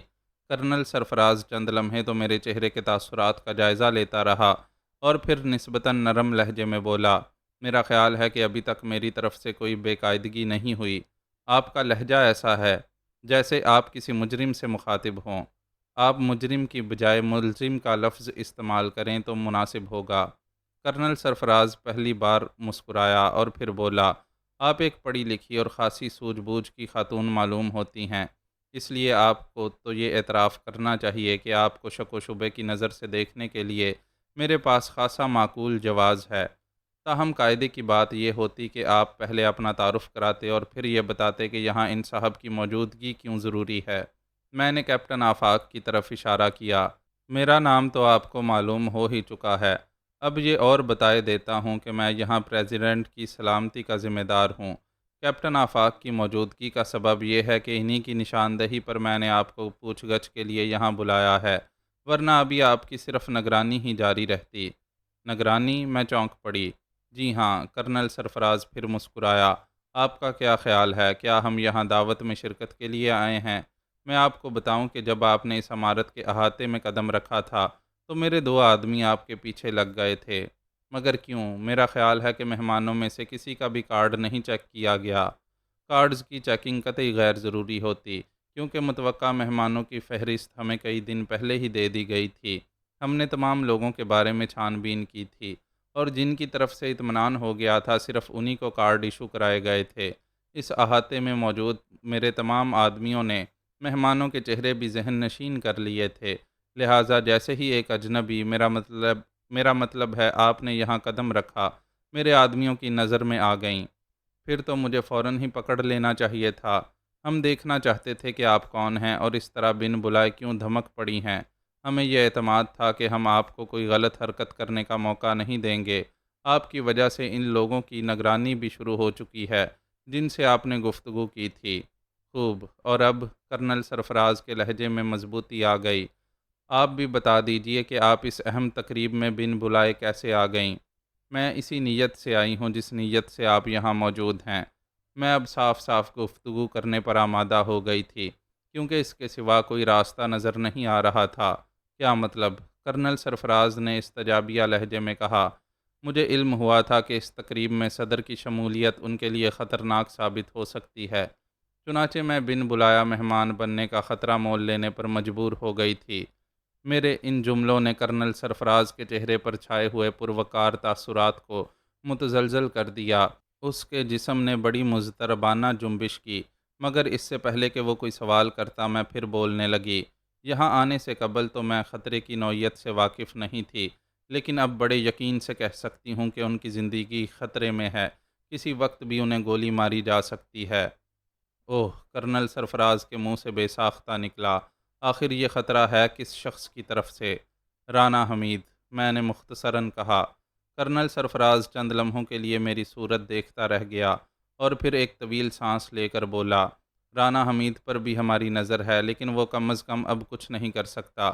ہم اس کی تلاشی لے کر اس کا پستول اپنی تحویل میں لے چکے ہیں، جو تقریب کے بعد اسے واپس کر دیا جائے گا۔ اس خوش فہمی میں نہ رہیے کہ آپ نے اسے غیر مسلح کر دیا ہے، اسے دوبارہ مسلح کیا جا چکا ہے۔ آپ کو کیسے معلوم؟ کرنل سرفراز نے بے چینی سے پوچھا۔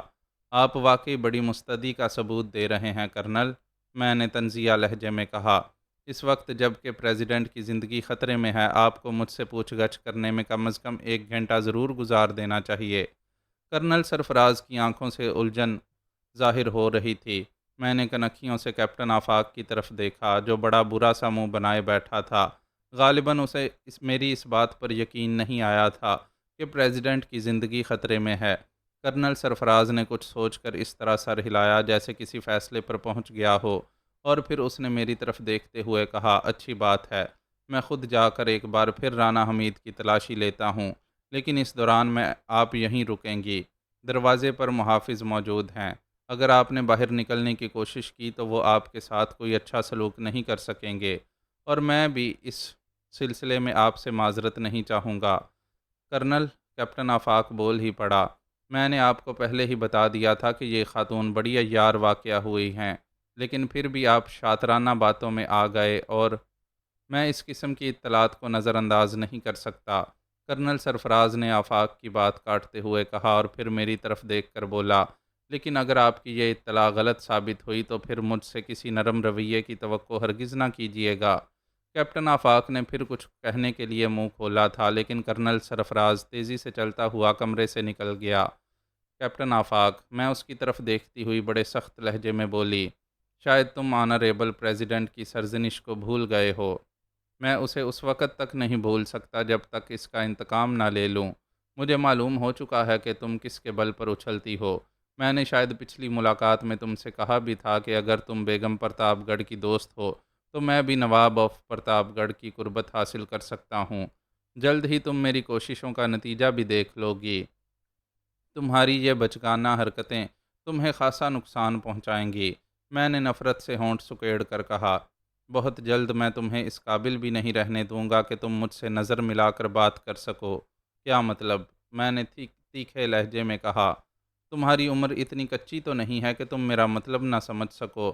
آفاق نے بائیں آنکھ دبا کر بڑے لوفرانہ انداز میں کہا، اوہو، تو یہ عزائم بھی ہیں۔ مجھے غصہ آنے لگا۔ مجھ سے غلطی تو یہ ہوئی کہ میں نے تمہیں اس وقت معاف کر دیا جب تم پہلی مرتبہ میرے قبضے میں آئی تھیں۔ آفاق کا اشارہ اس رات کی طرف تھا جب میں کراچی کی پیر الہی بخش کالونی کے ایک مکان میں اس کی قیدی تھی۔ تمہاری اس غلطی نے تمہیں بہت فائدہ پہنچایا ہے آفاق، میں نے زہریلے لہجے میں کہا، ورنہ شاید آج بھی تم کسی ہاسپٹل میں پڑے ہوئے اپنے شکستہ اعضاء کی درستگی کا انتظار کر رہے ہوتے۔ تمہیں اپنے جوڈو کراٹے کی مہارت پر بڑا ناز ہے، آفاق نے منہ بنا کر کہا، بہت جلد تم اپنی اس مہارت کو بھی آزما لینا۔ میں نے نفرت سے سر جھٹکا اور دروازے کی طرف دیکھنے لگی۔ میں اپنے تصور میں کرنل سرفراز اور رانا حمید کو ایک دوسرے کے مقابل پا رہی تھی۔ ظاہر ہے کہ رانا حمید کو بہت بکھلایا ہوا ہونا چاہیے تھا، اسے دوسری تلاشی کی ذرا بھی توقع نہیں ہو سکتی تھی۔ کیپٹن آفاق تمسخرانہ نظروں سے میری طرف دیکھ رہا تھا، لیکن میں بس ایک مرتبہ کنکھیوں سے اس کی طرف دیکھ کر رہ گئی۔ میں اس موقع پر اس سے زیادہ الجھ کر اپنا دماغ پراگندہ نہیں کرنا چاہتی تھی۔ اچانک دروازہ بڑی پرشور آواز سے کھلا اور کرنل سرفراز بپھرا ہوا سا اندر آیا۔ اس کا چہرہ غصے سے سرخ اور موڈ بے حد خراب معلوم ہو رہا تھا۔ میں نے زندگی میں کبھی اتنی شرمندگی نہیں اٹھائی۔ وہ آتے ہی مجھ پر برس پڑا، اب تم بدترین سلوک کے لیے تیار ہو جاؤ۔ رانا حمید کی جیب سے پستول تو کیا ایک چھوٹا سا چاقو بھی برآمد نہیں ہوا۔ اس موقع پر کیپٹن آفاق کے طنزیہ قہقہے نے کرنل سرفراز کے غصے کی آگ پر گویا تیل چھڑک دیا۔ اب یہ بات یقینی نظر آ رہی تھی کہ کرنل سرفراز مجھ سے اہانت آمیز گفتگو شروع کر دے گا۔ اس صورتحال نے میری پریشانی میں اضافہ کر دیا تھا۔ میں اب مزید کچھ کہنے کی پوزیشن میں نہیں رہی تھی۔ گو کہ میں نے پستول کو رانا حمید کے ہاتھوں میں منتقل ہوتے ہوئے تو نہیں دیکھا تھا، لیکن میں اپنی زندگی کی شرط پر یہ کہہ سکتی تھی کہ وکٹر نے رانا حمید کو پستول دیا تھا۔ رانا حمید کی پھولی ہوئی جیب مجھے پس پردہ منظر دکھا گئی تھی، لیکن اب یہ بھی تو ممکن نہیں تھا کہ میں کرنل سرفراز کو جھوٹا سمجھ لیتی۔ اس نے یقیناً رانا حمید کی تلاشی لی تھی، اور سیکیورٹی والوں کی تلاشی نامکمل نہیں ہو سکتی، تو پھر پستول یا ریوالور کہاں گیا؟ کیا آپ نے اچھی طرح تلاشی لی تھی؟ میرا سوال انتہائی احمقانہ تھا۔ نہیں، کرنل سرفراز نے گرج کر کہا، تلاشی لینے کی تربیت تو اب میں آپ سے لوں گا۔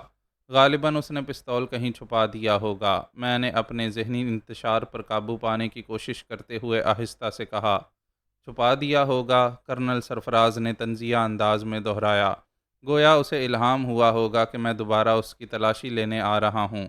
یقین کیجیے کرنل، اسے دوسرا پستول میری موجودگی میں دیا گیا تھا۔ یہ کہتے ہوئے میں نے بلا کی بے بسی محسوس کی۔ کرنل سرفراز کو پھر برس پڑنا چاہیے تھا، لیکن اسی وقت دروازے پر دستک ہوئی۔ کرنل نے فوراً دروازے کی طرف دیکھا اور میری نظریں بھی اس طرف اٹھ گئیں۔ میرے خیال کے مطابق کرنل سرفراز کا کوئی آدمی کوئی خاص اطلاع لے کر آیا تھا۔ کون ہے؟ کرنل سرفراز بلند آواز سے بولا، اندر آ جاؤ۔ دروازہ کھلا اور جو آدمی اندر داخل ہوا، اس کا تعلق سیکیورٹی سے ہرگز نہیں ہو سکتا تھا۔ اگر صورت آشنائی کو جاننا کہا جا سکے تو میں کہہ سکتی ہوں کہ میں اسے جانتی تھی۔ وہ صدر مملکت کا پی اے تھا۔ آپ؟ کرنل سرفراز کے لہجے میں استجاب کی لہر تھی۔ خیریت تو ہے؟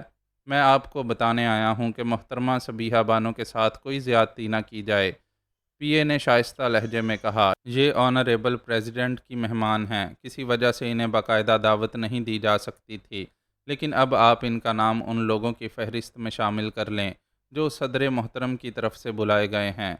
اس اطلاع پر کرنل سرفراز تو بونچکا ہوا ہی تھا، لیکن اس کے ساتھ ہی میں بھی چند لمحوں کے لیے چکرا کر رہ گئی تھی، اور کیپٹن آفاق کے چہرے پر تو پھٹکار کا می برس گیا تھا۔ ایسی مایوسی اور جنجلاہٹ کا شکار تو شاید وہ کبھی بھی نہ ہوا ہوگا۔ چند لمحے کے توقف سے پی اے پھر بولا، کرنل، اگر آپ کو میری بات پر یقین نہ آیا ہو تو خود چل کر عزت مآب صدر سے تصدیق کر لیں۔ ارے نہیں، کرنل سرفراز نے جلدی سے کہا، میں آپ کو جھوٹا کیسے گردان سکتا ہوں؟ یہ تو گردان سکتے ہیں۔ میں نے طنزیہ نظروں سے کیپٹن آفاق کی طرف دیکھا، جو بڑی سختی سے دانت پر دانت جمائے بیٹھا تھا۔ میری اس فکر بازی کا اس نے کوئی جواب نہیں دیا، اس کے سارے کس بل نکل چکے تھے۔ بہت بہت شکریہ خان صاحب، کرنل سرفراز نے صدر مملکت کے پی اے کی طرف دیکھتے ہوئے کہا، آپ نے مجھے بروقت آگاہ کر دیا، ورنہ شاید میں ان کے ساتھ کوئی سخت برتاؤ کر بیٹھتا۔ یہ تو شاید اس حقیقت سے پردہ اٹھانے کے موڈ میں تھی ہی نہیں۔ جب خود صدر محترم میرے نام کو فہرست پر نہیں لائے تھے تو میں اس بات کو کیسے آشکار کر سکتی تھی؟ آپ ٹھیک کہہ رہی ہیں، کرنل سرفراز نے سر ہلا کر کہا، لیکن اس کی آنکھوں سے الجھن واضح تھی۔ ظاہر ہے کہ اسے یہ سوال پریشان کر رہا ہوگا کہ صدر میرے نام کو فہرست میں کیوں نہیں لائے تھے۔ تو پھر اب میں جا سکتی ہوں؟ میں نے اجازت طلب نظروں سے اس کی طرف دیکھا۔ اوہ، یقیناً، میں آنریبل پریزیڈنٹ کی مہمان پر کوئی قدغن کیسے لگا سکتا ہوں؟ کرنل سرفراز نے کہا، لیکن اس کے چہرے سے کسی قسم کی خجالت کا اظہار نہیں ہو رہا تھا۔ اس نے جو کچھ بھی کیا تھا وہ بہرحال اس کی ڈیوٹی تھی۔ میں اس کا شکریہ ادا کر کے صدر کے پی اے کے ساتھ کمرے سے نکل آئی، اور چند قدم چلنے کے بعد میں نے اس سے پوچھا، آپ میرے لیے فرشتہ رحمت بن کر کیسے آ گئے؟ رؤف صاحب ملے تھے مجھ سے، پی اے نے جواب دیا۔ وہ بھی یہی ہیں، لیکن کسی وجہ سے سامنے نہیں آنا چاہتے۔ انہیں شرمندگی ہے کہ وہ عجلت میں کوئی خاطر خواہ بندوبست نہیں کر سکے اور آپ کو پریشانی اٹھانا پڑی۔ تو گویا رؤف صاحب سے ملنے کے بعد ہی آپ نے میرے بارے میں صدر مملکت سے ہدایات لی ہوں گی؟ ارے نہیں، پی اے نے ہنستے ہوئے کہا، ان سے ہدایات لینے کی ضرورت ہی نہیں تھی۔ مجھے یقین تھا کہ کرنل سرفراز کو میری باتوں پر یقین آ جائے گا، بالکل اسی طرح جیسے میں نے رؤف صاحب کے ایک ایک لفظ پر اعتبار کر لیا۔ میں سر ہلا کر رہ گئی۔ میرے قدم بہت جلدی جلدی اٹھ رہے تھے۔ میں باغ میں پہنچ کر رانا حمید پر نظر رکھنے کے لیے بے چین تھی۔ میری عدم موجودگی کے اس وقفے میں نکاح ہو چکا تھا، اور اب مہمانوں میں چھہارے تقسیم کیے جا رہے تھے۔ باغ میں پہنچ کر میں صدر کے پی اے سے جدا ہو گئی اور رانا حمید کی تلاش میں ادھر ادھر نظریں دوڑانے لگی۔ وہ مجھے ایک ایسی کرسی پر بیٹھا دکھائی دیا جو صدر کی نشست سے قریب تر تھی۔ مجھے یہ جان کر قلبی سکون حاصل ہوا کہ ابھی تک کوئی غیر معمولی واقعہ نہیں ہوا تھا۔ باغ کے اس حصے میں رونق اپنے شباب پر تھی۔ سب مہمان ابھی یہیں تھے، لیکن اس ہجوم کے باوجود بھی افراتفری یا بد انتظامی نہیں تھی۔ یہ یقیناً سیکیورٹی والوں کا کارنامہ تھا کہ وہ کم از کم دخل اندازی کر کے مہمانوں کو منظم رکھے ہوئے تھے۔ ان کی طرف سے مہمانوں کی نقل و حرکت پر کوئی پابندی نہیں تھی، اور جو جہاں چاہتا تھا بیٹھ سکتا تھا۔ جو مہمان بیٹھے بیٹھے اکتا گئے تھے، وہ چھوٹی چھوٹی ٹولیوں میں بٹ کر ادھر ادھر کھڑے ہوئے مصروف گفتگو تھے۔ اس تقریب میں دلکش اور گداز لڑکیوں کی بھی کوئی کمی نہیں تھی، لیکن میرے ذہنی انتشار نے مجھے ان چمکتے چہروں کی ایمان دشمنی سے بچا رکھا تھا۔ میں ان کو نظر انداز کرتی ہوئی چند شناسہ افراد کی ایک ایسی ٹولی میں جا کھڑی ہوئی جو رانا حمید کی نشست سے قریب تر تھی۔ میں نے قریب تر کے الفاظ بڑی احتیاط سے استعمال کیے ہیں۔ میں نے قریب ترین اس لیے نہیں کہا کہ میں اس گفتگو کو سننے سے قاصر تھی جو رانا حمید ایک ادھیڑ عمر عورت سے کر رہا تھا۔ میں نے اپنے ایک شناسہ سے اس عورت کے بارے میں پوچھا تو میرے ذہن میں آئے ہوئے خیال کی تصدیق ہو گئی۔ وہ لیڈی فاروق ہی تھی جو نہ جانے کیوں مجھے پہلی ہی نظر میں ایک ناپسندیدہ شخصیت معلوم ہوئی۔ مجھے اپنے اس احساس پر تعجب بھی ہوا، کیونکہ بظاہر وہ خاصے رعب و دبدبے کی مالک تھی۔ میں ابھی اپنے اس احساس کا کوئی تجزیہ نہیں کر پائی تھی کہ میری نظریں لڑکھڑا کر اس لڑکی کے چہرے پر رک گئیں جو لیڈی فاروق کے برابر میں بیٹھی ہوئی تھی۔ اس کی آنکھیں بند تھیں اور وہ دنیا و مافیا سے بے خبر معلوم ہو رہی تھی۔ میں نے اسے دیکھا تو مجھے بھی کچھ خبر نہ رہی۔ مجھے یوں لگا جیسے برف کے ٹھنڈے ٹھنڈے ذرات نے میرے ذہنی انتشار کو منجمد کر دیا ہو۔ گل رخوں سے تغافل نے آخری ہچکی لے کر دم توڑ دیا، اور وہ الڑ مت والی میری نظروں میں اس طرح سمائی کہ میری آنکھوں میں تل بھر جگہ بھی باقی نہ رہی ہوگی۔ مجھے اعتراف ہے، میری زندگی کے افق پر کبھی کوئی ایسا مکھڑا نہیں جگمگایا تھا جسے دیکھ کر پور پور سنسنا اٹھے اور دل و دماغ پر گھنا گھنا سا نشہ چھا جائے۔ اس کے چہرے پر پربت کا سویرا طلوع ہو رہا تھا، اور اس کی جوانی رادھا کے لڑکپن کی تاریخ دہرا رہی تھی۔ اس کا جوبن کچھ ایسی والہانہ بے قراری سے ہمک رہا تھا کہ بڑے سے بڑا زاہد بھی اپنی آغوش کے در کھولنے پر مجبور ہو جائے۔ مجھے یوں محسوس ہوا جیسے اس کے گالوں پر پھولوں کی بارات اتر رہی ہو اور ہونٹوں پر شفق نے اپنا کلیجہ نکال کر رکھ دیا ہو۔ اس کی رنگت میں چاندنی کھن کھنا رہی تھی، اور اس کی زلفوں میں جنگل کی گھنگھور راتوں نے بسیرا کر رکھا تھا۔ میں کیا کہوں اور کیسے کہوں؟ اس کا سراپا بیان کرنے کے لیے میں لفظوں کے ڈھیر میں سے بصد احتیاط ایک ایک لفظ چن رہی ہوں، لیکن مجھے خود بھی اپنے اس انتخاب پر اطمینان نہیں ہے۔ کاش میں کچھ نئے لفظ تراش سکتی، یا میرے پاس مائیکل اینجلو کا برش ہوتا تاکہ میں اس پاپی خد و خال والی سلمائے زمیں کا خاکہ کھینچ سکتی۔ کاش، اے کاش!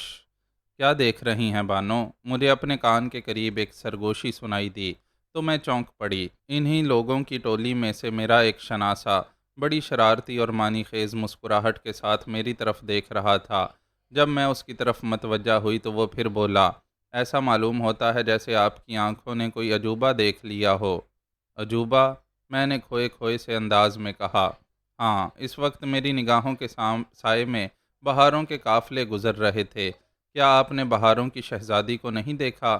دیکھا تو تھا، لیکن پھر گھبرا کر آنکھیں پھیر لی تھیں، کیونکہ بعض لوگ اسے خونخوار شیرنی بھی کہتے ہیں۔ میرے شناسہ کے اس جواب کے ساتھ ہی پوری ٹولی قہقہہ مار کر ہنس پڑی۔ کیا مطلب؟ مجھے ان لوگوں کا یہ انداز گراں گزر گیا تھا۔ آپ شبانہ ہی کو دیکھ رہی تھی نا؟ میرے شناسہ نے پوچھا۔ مجھے اس کا نام نہیں معلوم۔ وہ لیڈی فاروق کی بیٹی ہے، اور اس کا نام شبانہ ہے۔ حد درجہ سنکی واقع ہوئی ہے۔ معمولی معمولی باتوں پر بری طرح بھڑک جاتی ہے۔ پچھلے دنوں اس نے اپنی ایک ملازمہ کو بمبھوڑ کھایا تھا۔ یہ میں محاورتاً نہیں کہہ رہا ہوں، بلکہ واقعتاً ایسا ہوا ہے۔ وہ پاگلوں کی طرح ملازمہ پر ٹوٹ پڑی تھی اور اسے دانتوں سے ادھیڑ کر رکھ دیا تھا۔ مگر کیوں؟ ایک انجان ساتھی نے تعجب سے پوچھا۔ بیچاری خادمہ کا ہاتھ کہیں ادھر ادھر پڑ گیا تھا، راوی نے معنی خیز انداز میں مسکراتے ہوئے کہا۔ پھر ان لوگوں کی گفتگو لچر پن کی طرف مائل ہونے لگی اور میں ان کے قریب سے ہٹ گئی۔ دراصل شبانہ کے برابر میں بیٹھے ہوئے ایک صاحب اٹھ کر کہیں چل دیے تھے، اس لیے میں نے موقع سے فائدہ اٹھا لیا۔ جلدی سے شبانہ کے برابر میں جا بیٹھی۔ شبانہ کے جسم سے اٹھتی ہوئی بھینی بھینی سی مہک ایسی تھی کہ میری مشام جاں پر عرق گلاب کی برسات ہونے لگی۔ اب وہ قدرے سنبھل کر بیٹھ گئی تھی اور آنکھیں کھول دی تھیں۔ ایک اچٹتی سی نظر مجھ پر بھی ڈالی تھی اور اس کی آنکھوں میں مجھے خرابات کے در کھلتے نظر آئے تھے۔ الماس کی طرح جگمگاتی ہوئی ان آنکھوں کے اوپر سیاہ ابرو اس طرح کھنچے ہوئے تھے جیسے ارجن کی کمانیں ناوک فگنی کے لیے بے قرار ہوں۔ میرا دل تیزی سے دھڑکنے لگا۔ اس کی قربت نے مجھے ایک عجیب سی لذت آمیز تپش سے آشنا کر دیا تھا۔ اس کے ہر موئے بدن سے لو اٹھ رہی تھی۔ میری بے قراری میں اضافہ ہونے لگا۔ میں اسے چھو کر دیکھنا چاہتی تھی کہ اس کے بدن میں آسمانی بجلیوں کا کتنا ذخیرہ ہے۔ میں اسے اس طرح محسوس کرنا چاہتی تھی کہ من و تو کے الفاظ کی ترکیب بے معنی ہو کر رہ جائے۔ میرے ہاتھ بہکے بغیر نہیں رہ سکتے تھے، لیکن اچانک ہی شبانہ اپنی نشست سے اٹھ کھڑی ہوئی۔ ایک شوخ و شنگ لڑکی نے اسے اشارے سے اپنی طرف بلا لیا تھا۔ شاید وہ اس کی کوئی سہیلی رہی ہوگی۔ جب وہ میرے پاس سے گئی تو مجھے اپنے پہلو میں دل کی جگہ کچھ خالی خالی سی محسوس ہونے لگی۔ میری نگاہیں اس کے مقناطیسی بدن سے چپکی ہوئی مجھ سے دور ہوتی چلی گئیں۔ وہ لڑکی اسے اپنے ساتھ اتنی دور لے گئی کہ میری نگاہوں کا وہ تار ٹوٹ گیا جو اس کے مقناطیسی بدن سے ایک دائمی رشتہ استوار رکھنا چاہتا تھا۔ وہ کیا گئے کہ روٹھ گئے دن بہار کے، اور میں خزاں کی ایک تپتی ہوئی دوپہر میں جلنے لگی۔ میں کھوئی کھوئی سی بیٹھی ہوئی تھی کہ لیڈی فاروق کی قدرے بلند آواز نے مجھے چونکا دیا۔ میں جنوں کے خارزار میں بھٹکتے بھٹکتے احساس کی اس دنیا میں لوٹ آئی جہاں شادی کی تقریب منعقد ہو رہی تھی اور جہاں ایک قاتل گھات لگائے بیٹھا تھا۔ لیڈی فاروق اور رانا حمید کی کسی بحث میں جوش و خروش پیدا ہو گیا تھا۔ لیڈی فاروق کے الفاظ اب مجھے صاف سنائی دے رہے تھے۔ وہ بڑے پرجوش انداز میں بول رہی تھی اور اس کی باتوں کا لب لباب یہ تھا کہ قیمتی وقت کو باتوں میں کھونے سے کچھ حاصل نہیں ہوتا، اور کامیاب آدمی وہی ہے جو موقع کو ہاتھ سے جانے نہ دے۔ یہ ایک عام سی بحث تھی۔ لیڈی فاروق کی زبان سے ادا ہونے والا کوئی لفظ بھی قابل گرفت نہیں تھا، مگر نہ جانے کیوں مجھے ایسا محسوس ہوا جیسے وہ رانا حمید کو اکسا رہی ہو، اسے مجبور کر رہی ہو کہ وہ فوراً اپنی جیب سے پستول نکالے اور صدر مملکت کو گولی مار کر کھیل ختم کر دے۔ رانا حمید صرف ہوں ہاں کر رہا تھا۔ اسے لیڈی فاروق کی باتوں میں کوئی دلچسپی محسوس نہیں ہو رہی تھی اور اس کے چہرے پر بوریت کے آثار صاف پڑے جا سکتے تھے۔ وہ اس طرح ادھر ادھر دیکھ رہا تھا جیسے بھاگ نکلنے کا راستہ ڈھونڈ رہا ہو۔ میں لیڈی فاروق کی طرف کان لگائے ہوئے اس کی باتوں کا ایک ایک لفظ سن رہی تھی کہ منتظمین نے کھانا لگ جانے کا اعلان کیا۔ صدر محترم اور ان کے ساتھ بیٹھے ہوئے دوسرے اہم مہمان منتظمین کی رہنمائی میں عقبی لان کی طرف چل دیے۔ ان کے پیچھے باقی مہمانوں کا ہجوم چلا اور میں بھی اپنی جگہ سے کھڑی ہو گئی۔ سب لوگ عقبی لان میں پہنچ گئے اور کھانا شروع ہو گیا۔ رانا حمید صدر مملکت کی میز سے زیادہ دور نہیں تھا۔ لیڈی فاروق منٹ بھر کے لیے اس سے جدا ہوئی تھی، لیکن اب پھر اس کے ساتھ ہی نظر آ رہی تھی۔ میں نے دیکھا کہ وہ رانا حمید کی طرف جھک کر رازدارانہ انداز میں کچھ کہہ رہی تھی، اور رانا حمید کی آنکھیں اس طرح پھیل گئی تھیں جیسے وہ لیڈی فاروق سے ان باتوں کی توقع نہ کر سکتا ہو۔ کبھی کبھی وہ گھبرا کر ارد گرد بھی دیکھ لیتا تھا۔ ایسا معلوم ہوتا تھا جیسے اسے ڈر ہو کہ لیڈی فاروق کی باتیں کسی اور کے کانوں تک نہ پہنچ جائیں۔ لیڈی فاروق کا یہ پراسرار انداز میری الجھن میں خاصا اضافہ کر چکا تھا۔ میں یہ فیصلہ کرنے سے قاصر تھی کہ لیڈی فاروق رانا حمید کے پیچھے کیوں پڑ گئی ہے۔ آخر وہ رانا حمید سے ایسی کیا بات کہہ رہی تھی جسے سن کر رانا حمید گھبراہٹ کا شکار ہو گیا تھا۔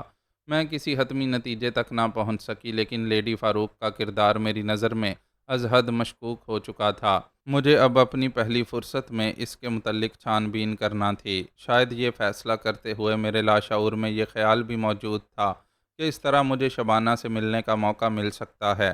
شبانہ جو دوسری بے شمار لڑکیوں سے بہت مختلف انداز میں میرے حواس پر چھا گئی تھی، میں نے اسے کچھ عجیب ہی انداز میں محسوس کیا تھا۔ اس وقت وہ میرے کرب و جوار میں موجود نہیں تھی، اور غالباً یہی بہتر بھی تھا۔ اگر وہ میری نظروں میں آ جاتی تو پھر مجھے صدر مملکت کی سلامتی کا بھی خیال نہ رہتا، اور میں رانا حمید کے سفاکانہ ارادوں کو بھول کر اس کے درشن میں خود فراموشی کی ہر منزل سے گزر جاتی۔ لیڈی فاروق اب چپ چاپ کھڑی کھانے میں مصروف تھی، اور رانا حمید مضطربانہ انداز میں پہلو بدل رہا تھا۔ ادھر میں یہ محسوس کر رہی تھی کہ اب بڑا نازک وقت آ چکا ہے۔ کھانے کے بعد صدر مملکت کو فوراً ہی روانہ ہو جانا تھا اور ان کی روانگی میں اب زیادہ دیر نہیں تھی۔ گویا رانا حمید کو جو کچھ بھی کرنا تھا بہت جلد کرنا تھا، ورنہ پھر اسے موقع نہ ملتا اور یہ ناکامی اس کی سیاسی و اخلاقی موت کا راستہ کھول دیتی۔ وکٹر نے بہت کھل کر کہہ دیا تھا کہ اگر رانا حمید ناکام ہو گیا تو اس کی تصاویر عوام میں پھیلا دی جائیں گی۔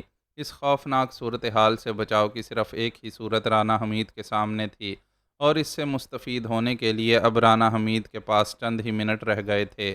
یہ چند منٹ میرے لیے بھی بڑے اہم تھے، اس لیے میں اپنے ذہن کو ادھر ادھر بھٹکنے سے روک کر اپنی تمام تر توجہ رانا حمید پر مرتکز رکھنا چاہتی تھی۔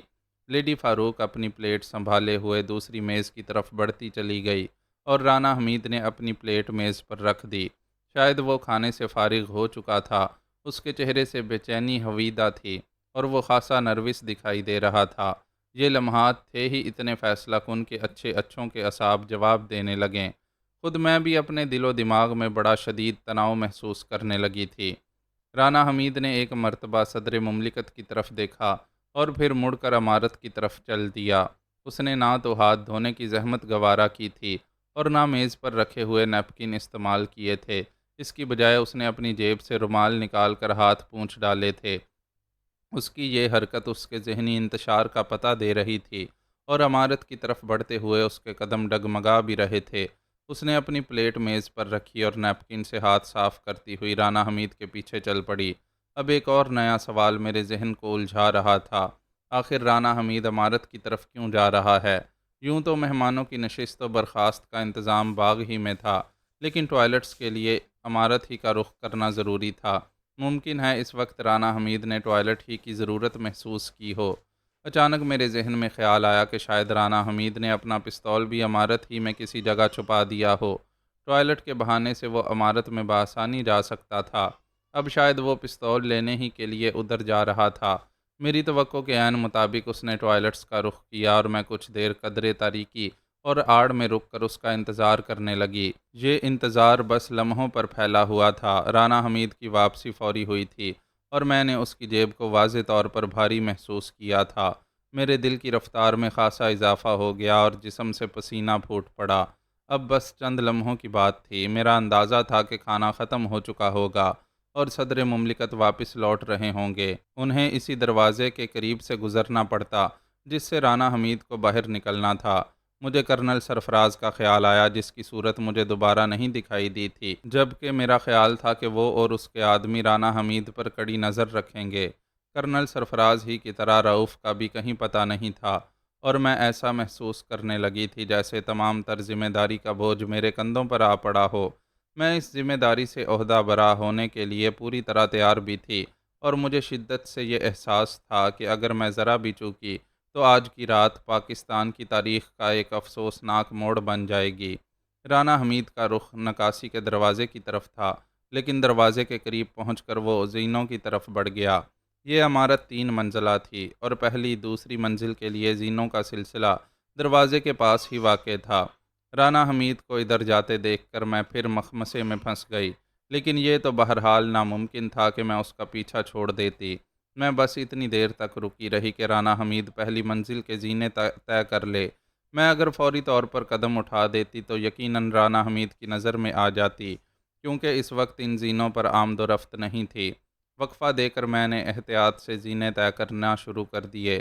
رانا حمید کے قدموں کی دھمک پہلی منزل پر جا کر رک گئی تھی، گویا اسے دوسری منزل پر نہیں جانا تھا، اور یہ بات بھی ممکن تھی کہ وہ چند لمحوں کے لیے وہاں رک کر سنگن لینا چاہتا ہو۔ اب احتیاط کا تقاضا یہ تھا کہ میں چند لمحوں کے لیے وہیں رک جاؤں جہاں تھی۔ میری ذرا سی بے احتیاطی اس کے ہوشیار ہونے کا سبب بن جاتی، اور پھر اسے چھاپ بیٹھنا اتنا آسان نہ ثابت ہوتا جتنا میں سمجھے ہوئے تھی۔ یہ سوال مجھے اب بھی پریشان کیے ہوئے تھا کہ رانا حمید اوپری منزلوں کا رخ کیوں کر رہا ہے۔ میں نصف زینے طے کر کے رک گئی تھی۔ اچانک پہلی منزل سے ایسی آواز سنائی دی جیسے کوئی گرا ہو، پھر بھاگتے ہوئے قدموں کی آواز سنائی دی، اور اس کے ساتھ ہی کوئی چیخا، "رک جاؤ ورنہ گولی مار دوں گا"۔ وہ آواز میرے لیے اجنبی تھی۔ کوئی دروازہ بڑی پرشور آواز کے ساتھ بند ہوا اور ایک بار پھر دوڑتے ہوئے قدموں کی آوازیں سنائی دیں۔ اب یہ ناممکن تھا کہ میں اپنی جگہ سے حرکت نہ کرتی۔ میں زکندیں بھرتی ہوئی اوپر پہنچ گئی اور میں نے محسوس کیا کہ میرے پیچھے بھی کوئی شخص دوڑا چلا آ رہا ہے۔ زینے کا اختتام ایک کوریڈور میں ہوا تھا اور اس کوریڈور کی دونوں جانب بالکونیاں تھیں۔ کوریڈور میں کم قوت کا ایک بلب روشن تھا، لیکن روشنی کی اس کمی کو باہر کی روشنی بڑی حد تک پورا کر رہی تھی۔ آگے جا کر کوریڈور کے خاتمے پر ایک کمرہ تھا جس کے بند دروازے پر ایک شخص اپنے شانے سے ٹکرے مار رہا تھا۔ دروازہ کھول دو ورنہ نقصان اٹھاؤ گے، وہ تقریباً چیخ کر بولا۔ صورتحال کی سنگینی کو محسوس کر کے میرے مساموں سے ٹھنڈا ٹھنڈا پسینہ پھوٹ پڑا۔ میں جب اس عمارت کے احاطے میں داخل ہوئی تھی تو میری نظر اس بالکونی پر بھی پڑی تھی اور میرا اندازہ تھا کہ صدر مملکت کی گاڑی اس بالکونی کے سامنے ہی کھڑی کی گئی ہوگی۔ امکان تھا کہ اس وقت صدر مملکت رخصت ہو رہے ہوں۔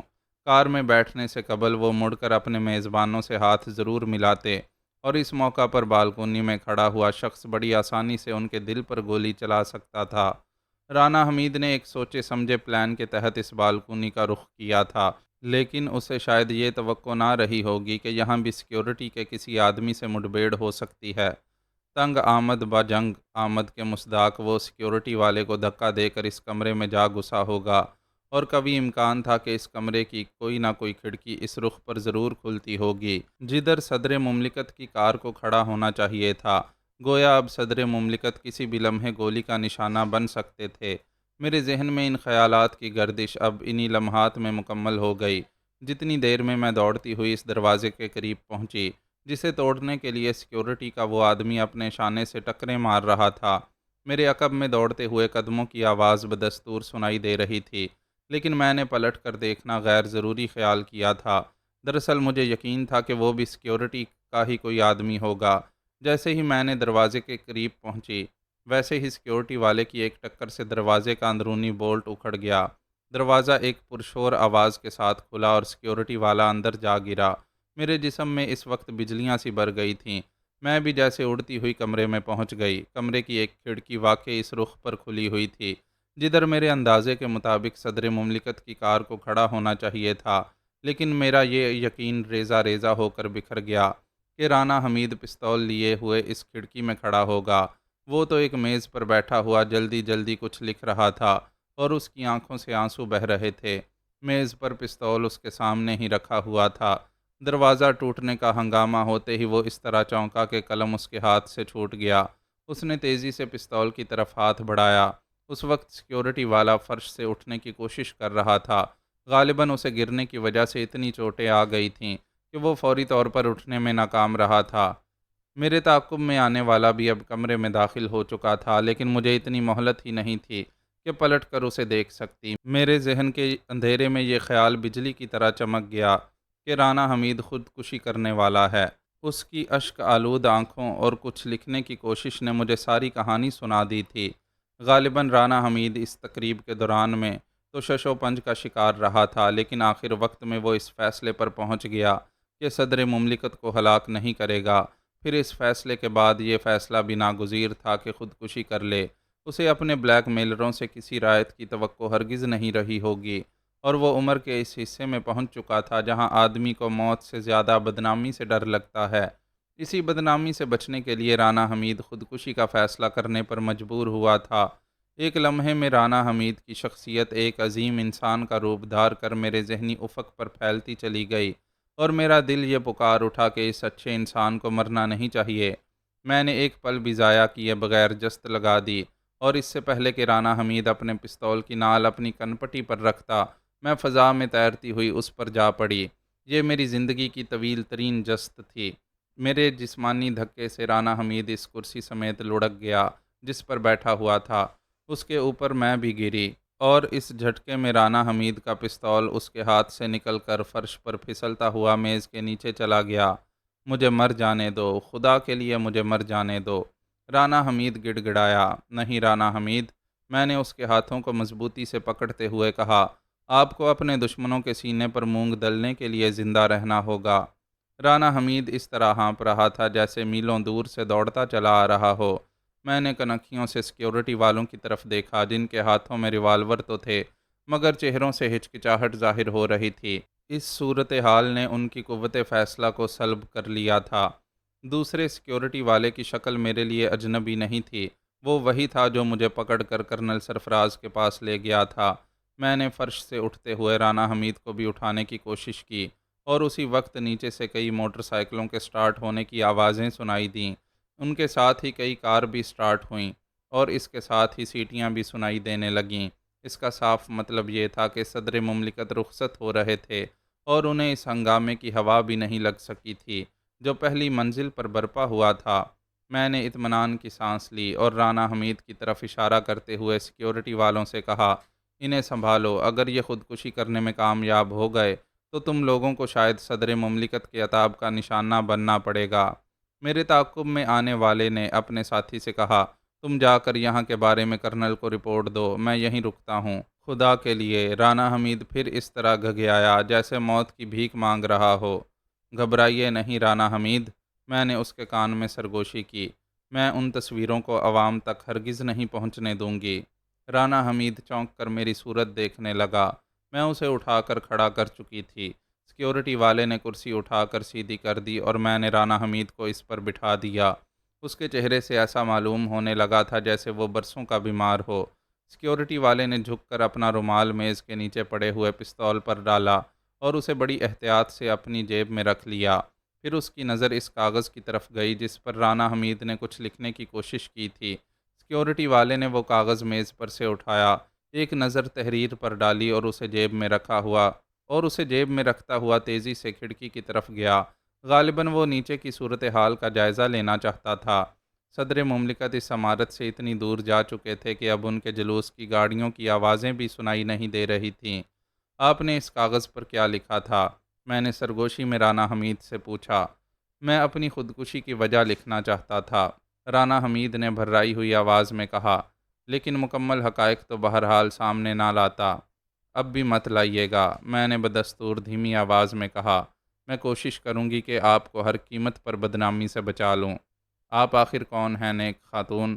میں اس سوال کا جواب نہیں دینا چاہتی تھی، لیکن اگر دینا چاہتی بھی تو نہیں دے پاتی کیونکہ اسی وقت کرنل سرفراز آندھی طوفان کی طرح کمرے میں داخل ہوا تھا۔ کھڑکی میں کھڑا ہوا سیکیورٹی کا آدمی واپس لوٹا۔ آپ ذرا میری بات سنیں، میں نے کرنل سرفراز سے کہا اور اسے اپنے ساتھ لیے ہوئے کمرے سے باہر نکل گئی۔ سیکیورٹی کے کئی آدمی اب کوریڈور میں موجود تھے۔ میں کرنل سرفراز کو ایک بالکونی میں لے گئی اور دھیمی آواز میں اس سے بولی، رانا حمید کو بلیک میلنگ کے ذریعے صدر مملکت کے قتل پر مجبور کیا جا رہا تھا، لیکن آخری وقت میں اس اچھے آدمی نے خودکشی کا فیصلہ کر لیا تھا۔ آپ اس کے ساتھ کوئی سخت برتاؤ نہ کیجیے گا، لیکن میں اب اجازت چاہوں گی، میں نے اس کی بات کاٹتے ہوئے کہا، کیونکہ میں کسی مباحثے میں پھنس کر وقت ضائع نہیں کرنا چاہتی تھی۔ مجھے جلد از جلد رؤف کو ڈھونڈنا تھا اور رانا حمید کو بدنامی سے بچانے کی کوئی راہ نکالنا تھی، لیکن اس میں بھی کوئی شک نہیں تھا کہ وہ راہ نکالنا ایک کٹھن مرحلہ تھا۔ دشمن سے رانا حمید کی تصویریں اور نیگیٹو حاصل کرنا کوئی آسان کام ثابت نہیں ہوتا۔ میں جب نیچے اتری تو زینے کے اختتام پر بھی سیکیورٹی کے آدمی متعین نظر آئے۔ کوئی بھی شخص اب اوپر جانے کی کوشش میں کامیاب نہیں ہو سکتا تھا۔ اخباری رپورٹروں کو بھی ابھی تک اس معاملے کی بھنک نہیں ملی تھی، ورنہ تو اتنی دیر میں تو یہاں ان کا ہجوم ہو چکا ہوتا۔ میں تیزی سے باہر نکلی چلی گئی۔ تقریب کی چہل پہل ابھی ختم نہیں ہوئی تھی اور لوگ اس ہنگامے سے قطعی بے خبر تھے جو پہلی منزل پر برپا ہو چکا تھا۔ میں رؤف کی تلاش میں ادھر سے ادھر چکراتی رہی۔ اس دوران میں نے لیڈی فاروق کو بھی ڈھونڈا، لیکن نہ تو وہ دکھائی دی اور نہ اس کی بیٹی۔ جو مہمان رخصت ہو چکے تھے انہی میں وہ ماں بیٹی بھی ہوں گی۔ آخر ایک جگہ مجھے رؤف کی شکل نظر آ ہی گئی۔ ہماری آنکھیں چار ہوئیں تو میں نے اسے اشارہ کیا کہ باہر نکل کر مجھ سے ملے۔ وہ اپنے سر کو خفیف سی جنبش دے کر دوسری طرف نکل گیا اور میں نکاسی کے راستے کی طرف چل پڑی۔ میں یہاں رؤف کی کار میں آئی تھی اور اس کی چابی میرے پاس تھی، لہٰذا میں کار ہی میں جا بیٹھی اور رؤف کا انتظار کرنے لگی۔ 5 منٹ بعد رؤف نہ جانے کدھر سے آیا اور بڑی تیزی سے پچھلی نشست کا دروازہ کھول کر اندر بیٹھ گیا۔ بس نکل چلیے، اس نے کہا اور سیٹ پر اس طرح دراز ہو گیا کہ باہر سے کسی کی نظر اس پر نہ پڑ سکے۔ میں گاڑی کو حرکت میں لے آئی۔ دوسروں کے سامنے رؤف مجھ سے اس لیے نہیں ملنا چاہتا تھا کہ اس طرح میں لوگوں کی نظر میں چڑھ جاتی۔ مجھے سرکاری مشینری کا ایک معاون پرزہ سمجھ لیا جاتا، جبکہ صدر مملکت اس بات کو پردہ راز میں رکھنا چاہتے تھے۔ ان کا یہ لائحہ عمل غیر مناسب بھی نہیں تھا، لیکن میرے خیال میں اب یہ لائحہ عمل مجروح ہو چکا تھا۔ اس تقریب میں ایسے واقعات پیش آ گئے تھے کہ صدر سے میرے ربط خاص کا علم بہت سے لوگوں کو ہو چکا تھا۔ معزز ناظرین و سامعین، لائک، کمنٹس اور شیئر ضرور کریں۔ شکریہ۔